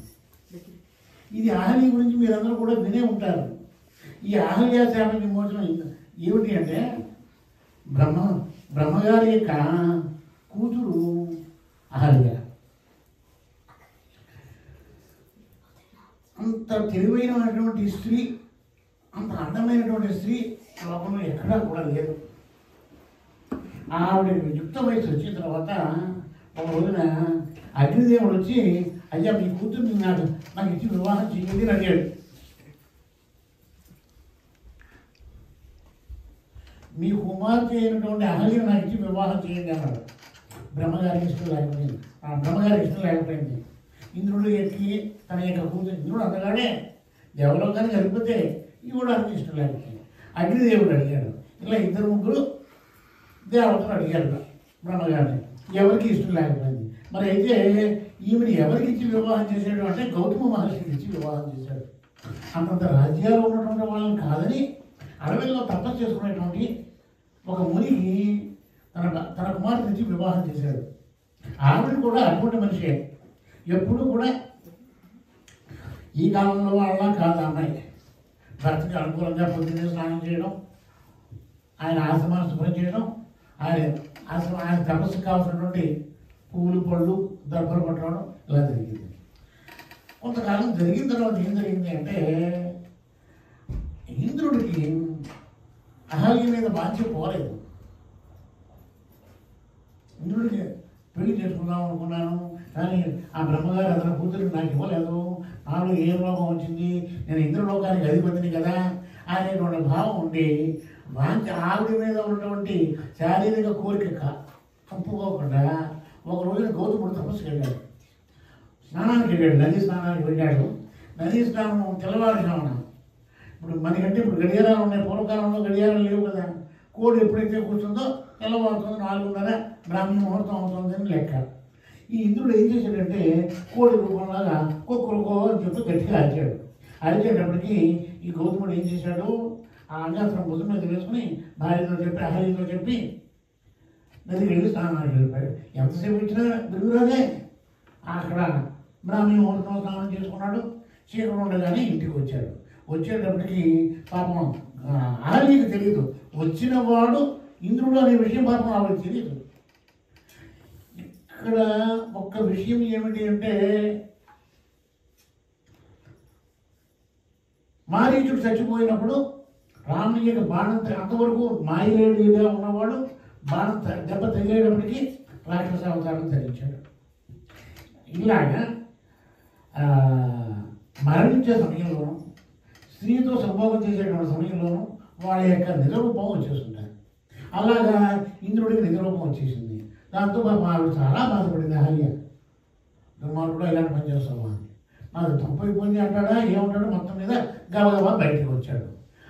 ఆవిడ వచ్చి ఆ బయటకు వచ్చేటువంటి సమయానికి నీ భర్తకు చెప్పకమా, నీ కాళ్ళు పట్టుకుంటాను, అయ్యో మాటలు ఉంటాయి కదా, ఏవో చెప్పాడు. బయటకు వచ్చేటప్పటికి గౌతముడు వచ్చేసాడు. ఇంకా వెలుగు రావట్లేదు.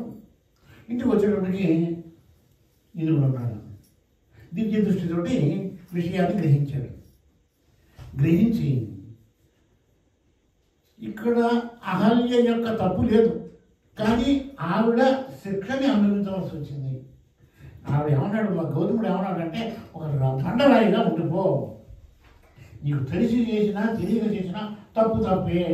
అయ్యా మీ రూపంలో వచ్చాడంటే ఆ దుర్మార్గుడు, మీ రూపంలో వచ్చాడు, నేను కావాలని చేసింది కాదు, మీ ఎప్పుడైనా మీ యొక్క అడుగు మీ యొక్క సేవని ఎప్పుడు నేను మీ యొక్క మాటని అతిక్రమించలేదు అని అనేక రకాలుగా పాపం అహల్య ప్రార్థన చేసింది. తప్పు తప్పే, నాకు సేవ అయిపోతుంది, రాయిగా పడి ఉండమన్నాడు. రాయిగా పడి ఉండమనేటప్పటికీ నాకు సేవ అయిపోతుంది చేయండి. తర్వాత కాలంలో వేల సంవత్సరాలు గడిచిన తర్వాత అయోధ్య నగరానికి మహారాజు అయినటువంటి దశరథ మహారాజుకి ఒక కొడుకు పుడతాడు. అతని పేరు శ్రీరామచంద్రుడు. అతను వచ్చాడుగా అతను ఈ విశ్వామిత్రుడు చేసేటువంటి యాగ రక్షణ కోసం వస్తాడు. అప్పుడు ఆయన పాదాలకి నీ శిర తగులుతున్నాయి, అప్పుడు నీకు శాపం మోచం వస్తుంది. అలాగే రాముడు వచ్చాడు. రాముడు లక్ష్మణుడు విశ్వామిత్రుడు ఆశ్రమంలోకి వెళ్ళారు. రాముని యొక్క పాదం తగిలేటప్పటికీ అక్కడ అహల్య శాప విమోచనం అయింది, వెళ్ళి నమస్కారం చేసింది. అంతలో గౌతముడు కూడా వచ్చాడు, క్షమించాడు. ఆవిడ తీసుకుని మళ్ళీ హిమాలయ పర్వతాలకు వెళ్ళిపోయి అక్కడ తప్ప చేసుకోవడం ప్రారంభించాడు. ఇది అహల్య శాప విమోచన వృత్తాంతం. ఇంద్రుడికి ఏం శాపం ఇచ్చారు? ఇంద్రుడికి ఇంద్రుడు ఏం చేయలేదు, ఇంద్రుడు శపించాడు. అది మనకి అప్రస్తుతం. ఇంద్రుడు శాపించాడు, దుర్మార్గం అసహ్యకరమైనటువంటి శరీరం కలుగుగాక అని ఇంద్రుడు శాపించాడు. ఇంద్రుడు ఏమో చేసడానికి అది సమస్తం. ఇది అహల్య శాపం. ఆ 1000 కండ్లు వచ్చేది సహస్రాక్షరం. ఏమండి, అహల్య శాప విమోచనం అయిపోయిన తర్వాత అప్పుడు ఏమన్నాడు అంటే, వాళ్ళ ఆశ్రమం సిద్ధాశ్రమానికి వచ్చేసాడు. అంటే విశ్వామిత్రుడు యాగం చేసుకునేటువంటి ఆశ్రమానికి వచ్చేటప్పటికి అప్పుడు అన్నాడు విశ్వామిత్రుడు, రామా ఇక్కడి నుంచి మన ఆశ్రమం ప్రారంభం అవుతుంది. అదిగో అక్కడ పొగలు వచ్చే చోటే నీ యాగం చేసేటువంటి చోటు. అప్రమత్తంగా ఉండండి, 7 రోజుల పాటు అప్రమత్తంగా ఉండండి, కొంచెం కూడా అశ్రద్ధ లేకుండా. సరే అన్నాడు. రాముడు లక్ష్మణుడు బాణాలతోటి ఆశ్రమం చుట్టూరా రాత్రి పోవాళ్ళు 7 రోజుల పాటు కాపలా కాదు. 6 రోజులైంది. అప్పుడు తాటకి వచ్చింది. తాటకి వచ్చి రక్తము మాంసము ఈ హోమకుండంలో వేయడం ప్రారంభించింది. భయంకరమైనటువంటి కేకలు. రాముడు ఆలోచిస్తున్నాడు, ఒక స్త్రీ ఆవిడ, ఆ స్త్రీ అనేటువంటి ఆవిడ సంపద, స్త్రీని చంపకూడదే, నన్ను బాణం వేయమంటున్నాడు అని చెప్పి ఆ రాముడు తాటకి మీద బాణం వెయ్యడానికి తాత్సారం చేస్తుంటే అప్పుడు విశ్వామిత్రుడు అంటాడు, రామా సూర్యాస్తమయం అయిపోతుంది, సూర్యాస్తమయం అయిపోతే రాక్షసులకు బలం పెరిగిపోతుంది, సూర్యాస్తమయం కాకుండా తాటకి చంపే, స్త్రీ అని వివక్ష వద్దు నీకు, నేను చెప్తాను చంపే అన్నాడు. బాణం వేశాడు. తాటకి 2 కొడుకులు ఉన్నారు, మారీచుడు సుబాహుడు. ఈ మారీచుడిని ఏం చేశాడు, బాణంతో కొట్టాడు. కొట్టి చంపేద్దామని చెప్పి లక్ష్మణుడు ఏమో బాణం వెళ్ళిపోతుంటే, లక్ష్మణ మనం నీకు మారీచుడి వల్ల భవిష్యత్తులో జరగవలసిన కార్యక్రమం ఉంది, అది మీకు అరణ్యకాండలో చెప్తాను. మారీచుడి వల్ల ఎటువంటి కార్యం జరగాలి అనేది మారీచుడిని సంహారం చేయకు అన్నాడు. అప్పుడు రాముడు ఏం చేశాడు, ఒక బాణంతో మారీచుడిని కొడితే 100 యోజనాల దూరం వెళ్ళి పడ్డాడు మారీచుడు. మరొక సందర్భంలో మారీచుడు రాముడితో యుద్ధం చేస్తే అక్కడ కూడా రాముడు క్షమించాడు, వదిలేశాడు. అప్పటి నుంచి మారీచుడికి రాముడు అంటే విపరీతమైనటువంటి భయం, విపరీతమైన భయం. ఎలాగంటే ఒక ఆశ్రమం దగ్గర తపస్సు చేసుకుంటూ కూర్చునేవాడు, రామ రామ రామ రామ అనుకుంటూ. నేను మీకు చెప్పాను కదా, ఆ రాక్షసుడు ఎందుకు రామనామం జపం చేసుకుంటున్నాడు అని, అది ఇంకా విపులంగా అరణ్యకాండలో చెప్తాడు, ఇంకా విపులంగా. ఈ మారీచుడిని బాణంతో కొట్టాడు, 100 యోజనాల దూరం వెళ్ళి పడ్డాడు. అక్కడి నుంచి సుబాహుడిని సంహరించాడు. సుబాహుడు కూడా చనిపోయిన తర్వాత వీళ్ళ యజ్ఞం పూర్తి అయిపోయింది. అప్పుడు విశ్వామిత్రుడు ఏమన్నాడంటే, రామా ఇక్కడ సమీపంలో మిథిలా నగరం ఉంది, ఆ మిథిలా నగరాన్ని జనక మహారాజు పరిపాలిస్తున్నాడు. ఆయన తన కుమార్తె సీతాదేవి ఆవిడికి వివాహం చేయడానికి స్వయంవరం ప్రకటించారు. ఏమిటి అంటే ఆయన దగ్గర ఒక శివధనస్సు ఉంది. ఆ శివధనుర్భంగాన్ని ఎవరైతే చేస్తారో వాళ్ళకి తన కూతురినిచ్చి వివాహం చేస్తాడు అని చెప్పి అంటే మనం మిథిలా నగరానికి వెళదాం అని చెప్పి అన్నాడు. సరే గురువుగారు మీ ఆజ్ఞ అన్నాడు. రాముడు, లక్ష్మణుడు, విశ్వామిత్రుడు మిథిలా నగరానికి వెళ్ళారు. వెళ్ళేటప్పటికీ ఆ మిథిలా నగరాన్ని పరిపాలించేటువంటి మహారాజు జనకుడు.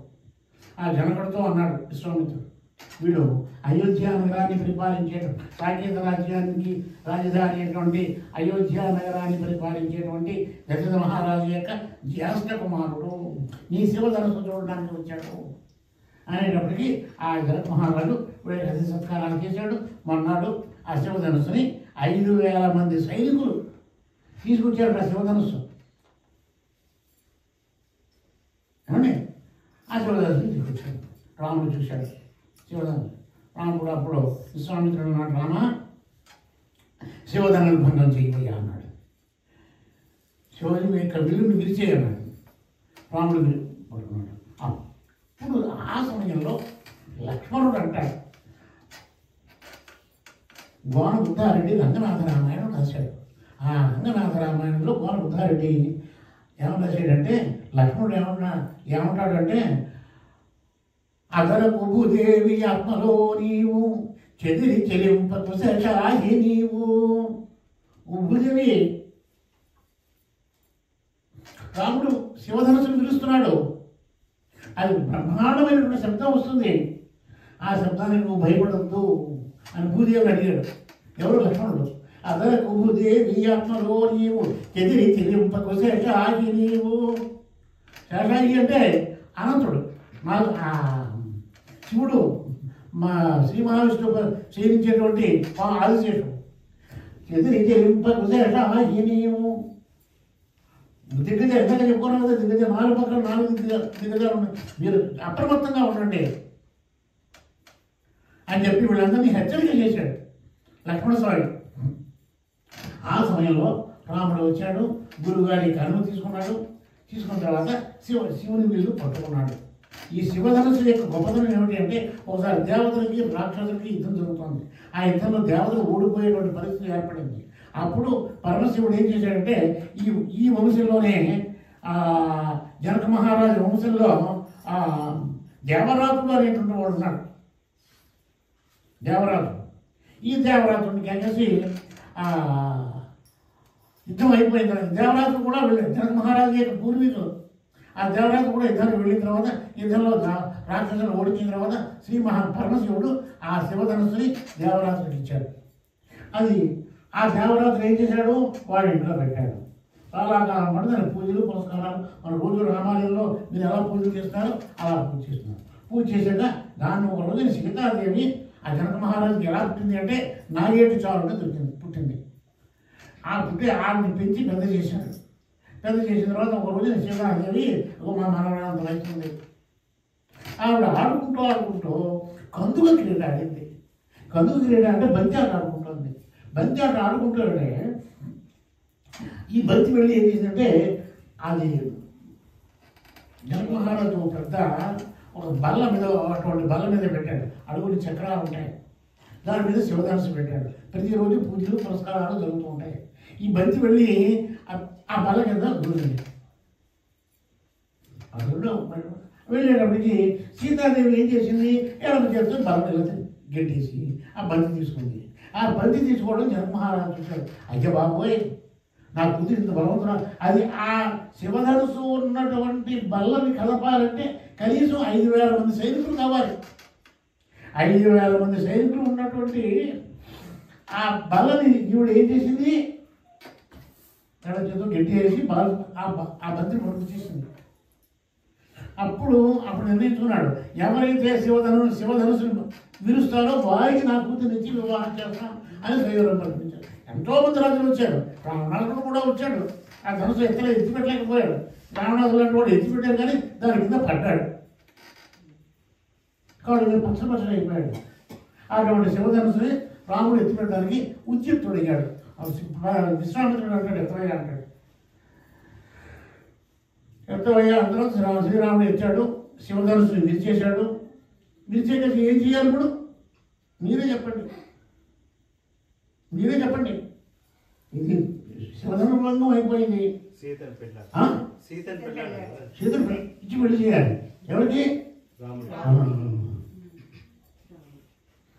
రాముడితో అన్నాడు జనక మహారాజు, రామ నా కూతురు వివాహం చేసుకోవయ్యా.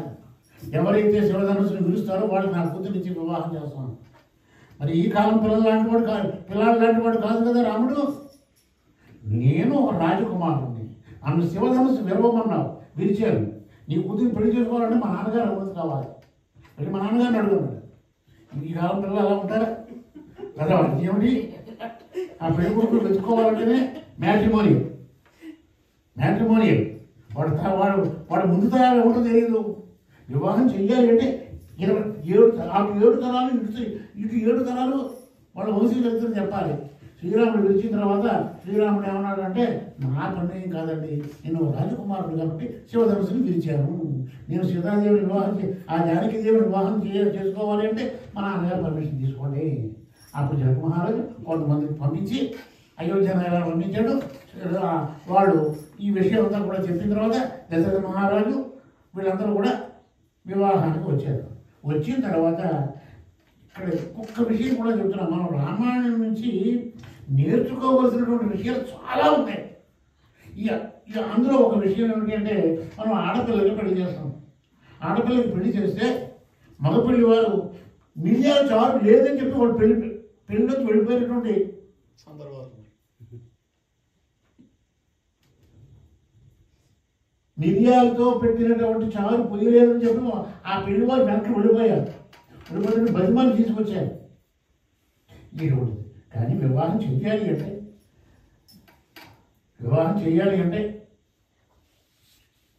ఆడపిల్లలు ఉన్నవాళ్ళు ఉన్నారు, మగపిల్లలు ఉన్నవాళ్ళు ఉన్నారు. నాకు మా బియ్యం కూడా ఆ పిల్లలు ఇచ్చాడు. నా చెయ్యి ఎక్కడికి వెళ్ళింది చెప్పండి మీరు ఒకసారి. కిందకి వెళ్ళింది. నా కొడుకు చెయ్యి, అతని చెయ్యి పైకి ఉంది.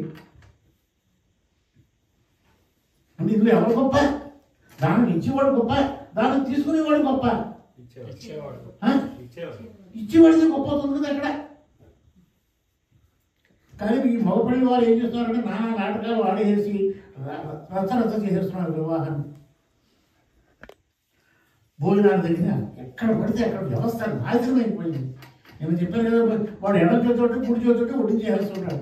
అప్పుడు ఈయన ఎమ్మెల్యే అయితే ఉంటాడు, 1000 మందినో 2000 మందినో భోజనాలు వదిలిస్తాడు. అక్కడ వడ్డీని చేసేవాళ్ళు ఎలాంటి వాళ్ళు ఉండాలి? చాలా మర్యాద ఎవరు కొంచెం చేసుకోండి. దశరథ మహారాజు అశ్వమేధ యజ్ఞం చేసినప్పుడు అన్ని వేల మంది భోజనాలు చేశారు. కొడుకు పుట్టినప్పుడు 1000 మంది భోజనం చేశారు. ఎలా వడ్డన చేశారు? కొంచెం వేసుకుంటారండి.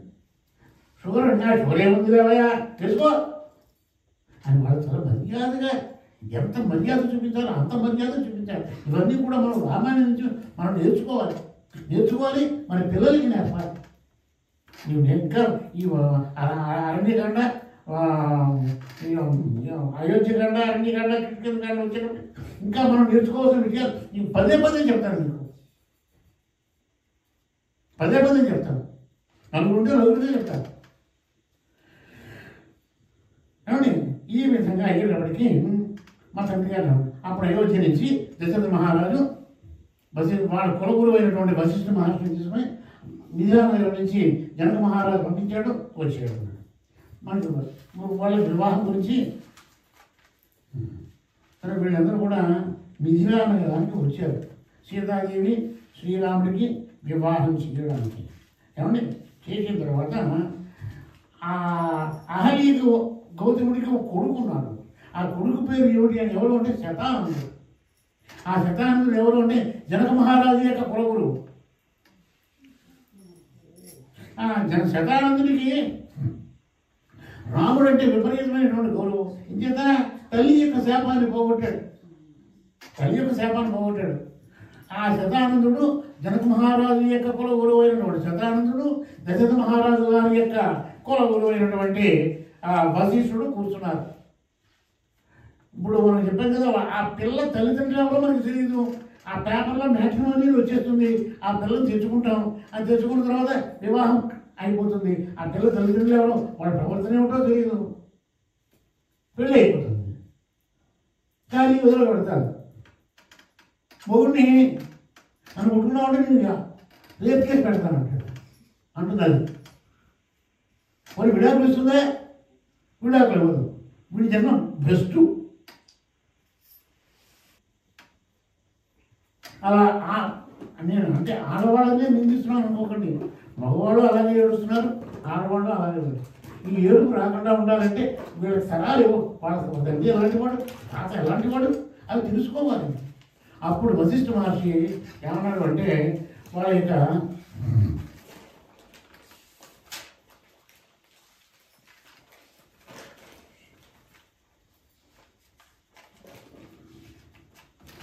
వంశీ దశరథ ప్రారంభించారు. మహానుభావ, మా రాజుగారు దశరథ మహారాజు. ఈ దశరథుని యొక్క తండ్రి అజ మహారాజు. అంటే వాళ్ళు చేసినటువంటి ఘనకార్యాలు చాలా ఉన్నాయి, అవన్నీ రామాయణంలో ఉంటాయి. అవన్నీ చెప్పుకోవాలంటే మనకు టైం సరిపోదు. ఈ దశరథ మహారాజు గారి యొక్క తండ్రి అజమహారాజు. అజమహారాజు గారి యొక్క తండ్రి నాభాగు. నాభాగుని యొక్క తండ్రి యయాతి. యయాతి యొక్క తండ్రి నహుషుడు. వీళ్ళు చాలా కాలం ఒకళ్ళు 65,000 70,000 సంవత్సరాలు అయోధ్య నగరాన్ని పరిపాలించారు. వీళ్ళు ఇటువంటి ఘనకార్యాలు చేశారు. ఈయన అశ్వమేధ యాగాలు చేశాడు, ఈయన పౌండరీకాలు చేశాడు, రాజస్వీయాలు చేశాడు. ఇంతమందికి ఎంతోమందిని రాజ్యంలో ప్రజలందరినీ కన్నబిడ్డలో చూసుకున్నాడు. ఈయన చరిత్ర ఇది అని వశిష్ఠుడు దశరథ మహారాజు యొక్క పూర్వీకులు 7 తరాల గురించి వివరించాడు. వివరించిన తర్వాత శతానందుడు ఏం చేశాడంటే, మా రాజుగారు జనక మహారాజు, మీరు ఎవరైనా ఇందులో రామ కళ్యాణానికి వెళ్ళి అక్కడ ప్రవర చదువుతారు. అది మహారాజు నత్రీం చతుస్సాగర పర్యంతం గో బ్రాహ్మణేభ్యో సమవతు కాశ్యప వైశ్వామిత్ర అరుణ గోత్రస్య నాభాగ మహర్షి రాజస్య పౌత్రాం అని చెప్పి ప్రవరణ చదువుతారు. పెళ్లి సమయంలో మీరు కూతుర్ని పెళ్లి చేసినప్పుడు మీరు ఏదో హడావుడిలో ఉంటారు. మీ స్నేహితుల యొక్క కూతుర్ని పెళ్లి చేసినప్పుడు భోజనం హడావుడిలో ఉంటారు, లేదా బంధువుల హడావుడిలో వాళ్ళతోటి ఏమి మీ అబ్బాయి ఏం చేస్తున్నాడా, మీ అబ్బాయి ఏం చేస్తున్నాడా, ఈ మాటలతో చదువుతారు. కానీ అందంగా పెళ్ళి తంతు చూసే ఒక్కసారి చూడండి. మీరు ఈ ప్రవరణ చదువుతారు. చదువుతూ వాళ్ళ యొక్క తల్లిదండ్రులు తాత ముత్తాత అట్లా చదువుతారు. ఈ విధంగా వశిష్ఠ మహర్షి రాముని యొక్క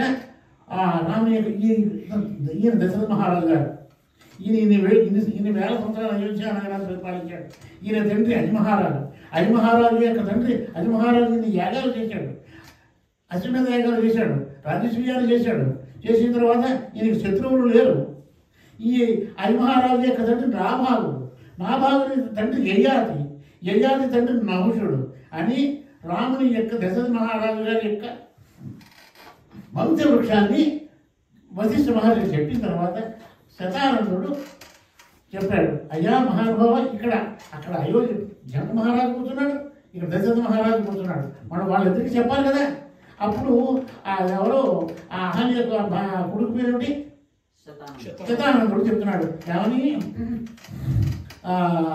మా జనక మహారాజు గారికి ఒక తమ్ముడు ఉన్నాడు, ఆయన కుశధ్వజుడు. మా జనక మహారాజు గారి యొక్క తండ్రి హ్రస్వరోముడు. హ్రస్వరోముడు తండ్రి స్వర్ణరోముడి యొక్క తండ్రి మహారోముడి యొక్క తండ్రి కీర్తిరాజు యొక్క తండ్రి మహీంద్రుడి యొక్క తండ్రి విమలుడు. అంటే వాళ్ళ గురించి చాలా చెప్పాలంటే మీరు ఒక కనీసం నాకు 2-3 నెలలు టైం ఇస్తే వీళ్ళ గురించి కూడా చెప్తాను. నా దగ్గర ఉంది మెటీరియల్. ఏమండి, చెప్పిన తర్వాత వాళ్ళకి వివాహం జరిగింది. వివాహం జరిగినప్పుడు ఎటువంటి మర్యాదలు పాటించాలో అన్ని మర్యాదలు కూడా పాటించారు. ఆ వివాహం చేసినప్పుడు సంవర్తక వ్రతము అనే ఉంటుంది. మనకైతే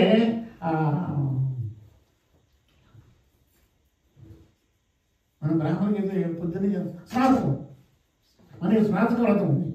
అలాగే క్షత్రియులకి సంవర్తన వ్రతం ఉంది. అప్పుడు వశిష్ఠ మహర్షి ఏమన్నాడంటే దశరథ మహారాజా మన పిల్లలకి సంవర్తన వ్రతం చేయించాలి అన్నాడు. సంవర్తక వ్రతం చేయించాడు. సంవర్తక వ్రతం అంటే ఏమిటి అంటే పిల్లవాడు పుట్టిన తర్వాత 8వ ఏట ఉపనయనం చేసిన తర్వాత గురువు గారి దగ్గర విద్యాభ్యాసం పెట్టిన తర్వాత ఆ ఉపనయనం అయిన తర్వాత ఆ కుర్రాడు అర్థం చూడకూడదు, మొహాన్ని విభూతి పెట్టుకోవాలి, వెంట్రుకలు పెంచుకోవాలి, గడ్డం తీసుకోవడం క్షవరం చేయించుకోవడం చేయకూడదు, ఆడవాళ్ళతో మాట్లాడకూడదు. ఆ గురువు గారి యొక్క ఆశ్రమంలో అడవుల్లోనే ఉండాలి. అడవుల్లోంచి వచ్చిన విద్యాభ్యాసం అయిన తర్వాత అడవుల్లోంచి వచ్చిన తర్వాత అప్పుడు వివాహం చేయాలనుకున్నప్పుడు ఆ తండ్రికి బ్రహ్మగారు చెప్తారు, వశిష్ఠ మహర్షి చెప్పాడు, మీ రాముడికి లక్ష్మణుడికి సంవర్తక వ్రతం చేయాలి. అంటే సంవర్తక వ్రతం అంటే క్షవరం చేయడం, అందులో క్షవరం చేసుకోకూడదు, గోళ్ళు తీసుకోకూడదు, అదశీనం ఒట్టి కింద పడుకోవాలి, ఎంత రాజకుమారుడైనా సరే. అప్పుడు ఈ సంవర్తనం వివాహానికి ముందు సంవర్తన వ్రతం చేయాలి, రాముడికి లక్ష్మణుడికి కాదు. అప్పుడు ఏమన్నాడంటే వశిష్ఠ మహర్షి తోటి జనక మహారాజు ఏమన్నాడంటే, అయ్యా నాకు 2 కూతుళ్ళు, ఒక ఆవిడ సీతాదేవి, రెండో కుమార్తె ఊర్మిళాదేవి. ఈ రాముడికి సీతాదేవి నుంచి వివాహం చేయడం అలాగే నిశ్చయం అయిపోయింది. లక్ష్మణుడికి నా 2వ కూతురైనటువంటి ఊర్మిళాదేవిని వివాహం చేస్తాను, మీ యొక్క అంగీకారం తెలిపితే. అలాగే నా తమ్ముడైనటువంటి కుశధ్వజునికి కూడా 2 కూతుళ్ళు ఉన్నారు. వాళ్ళు ఎవరు?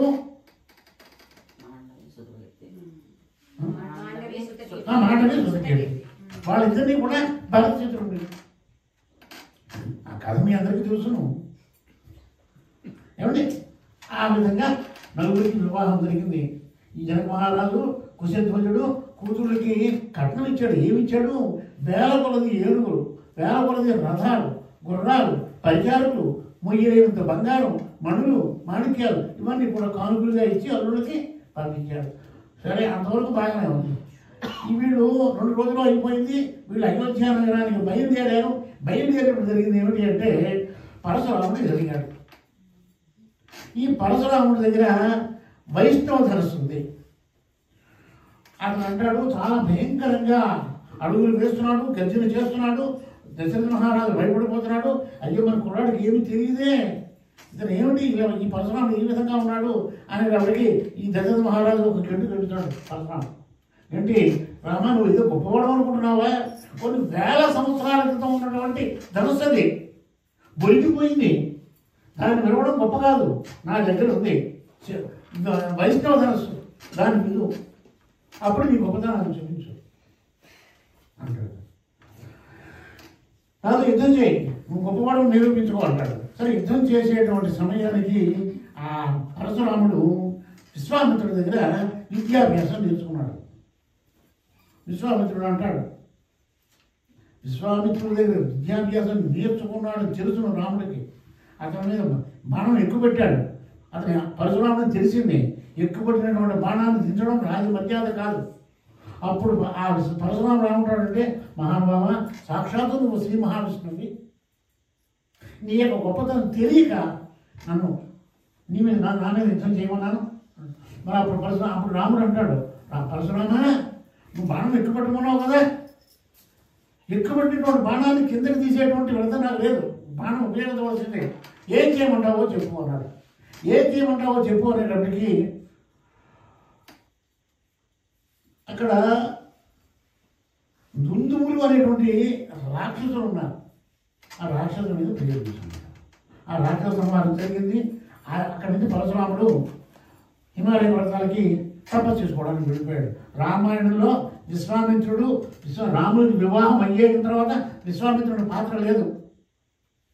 అలాగే ఇక్కడ విష్ణు ధనస్సును గెలిచిన తర్వాత పరశురాముడి పాత్ర లేదు. ఈ పరశురాముడికి ఎక్కడైనా గుడి ఉందా అని అంటే 1 ఏడాది క్రితం ఒక చిన్న ఘటన జరిగింది. ఏమిటంటే ఆ ఘటన మా అబ్బాయికి కూడా తెలియదు, మా అబ్బాయి ఏర్పాటు చేసింది కానీ వాడికి కూడా తెలియదు. వాడు ఈ నెదర్లాండ్ నుంచి త్రివేంద్రం వెళ్ళాడు. దేనికి అంటే వాడు కంపెనీ మీటింగులకి. అప్పుడు నేను హైదరాబాద్లో నేను ఆవిడ ఉన్నాను. నేను త్రివేంద్రం వస్తున్నాను, ఒక వారం రోజు మీటింగ్ ఉంది నాకు అక్కడ ఏదో, కాబట్టి నువ్వు అమ్మ బయలుదేరి రండి అన్నాడు. సరే, వెళ్ళాను. వెళ్ళిన తర్వాత నాకు వచ్చినటువంటి బాధ ఏమిటంటే ఒక్క తెలుగు తప్ప ఇంగ్లీష్ కూడా రాదండి. మన విమానం ఎక్కినప్పుడు కూడా అదే బాధ. మా కోడలు ఏం చేస్తుందంటే అన్ని ఇంగ్లీష్లో తెలుగులో రాసి ఇస్తుంది. ఆ ఏ రోజు ఏం మాట్లాడాలి మావయ్య అని చెప్పాను. ఆవిడ చూపిస్తాను, అవి చూసుకుని అప్పుడు చేయవలసి వాళ్ళు ఏర్పాట్లు వీళ్ళు తీరు ఏర్పాటు చేస్తారు ఏదో చేస్తారు పెడుతుంటారు. మధ్య మధ్యలో అమ్మాయి ఫోన్ చేస్తూ ఉంటుంది, మామయ్య జాగ్రత్త మీకు వీళ్ళు తీరు వాడు వచ్చాడా, ఇంకో విమానం ఎక్కారా, మనం విమానం బయలుదేరిపోతే మళ్ళీ మాట్లాడడానికి ఉంటుంది కదా. అలా అలాగా ఈ ఏం చెప్తున్నాను పరశురామ ఆ త్రివేంద్రంలో పరశురాముని యొక్క దేవాలయం ఉంది. ఆ డ్రైవర్ను ఒక ఆయన తెలుగు భాష వచ్చినటువంటి వాడిని పురమాయించాడు మా అబ్బాయి. అతను వీడు ఆఫీస్కి వెళ్ళిపోయేవాడు, ఏదో హోటల్లో రూమ్ తీసుకున్నాడు. ఆ హోటల్లో మేము ఉన్నాం, వారం రోజులు ఉన్నాం. ఆ హోటల్లో టీ తాగేవాడు, మధ్యాహ్నం భోజనం చేసేవాడు. ఆ హోటల్ వాడు మా నాన్నగారు తెలుగు ఇంగ్లీషును ఈ మరాఠీ భాష రాదు బాబు, వాళ్ళకి ఏం కావాలి మధ్య మధ్యలో చూస్తూ ఉండేవాడు. ఆ హోటల్ వాడు వచ్చి పైకి వచ్చి టీ కొట్టమంటారా అని వాడు భోజనాక్షణకి వెళ్ళేవాడు. వాడు పరశురాముని యొక్క దేవాలయానికి తీసుకెళ్ళారు. అతను తెలుగు వచ్చు. అతను చెప్పాడు, ఈ పరశురామ దేవాలయం కట్టాలండి, ఇక్కడే కట్టారండి, ఇక్కడే ఉన్నాడు భారతదేశం మొత్తం మీద.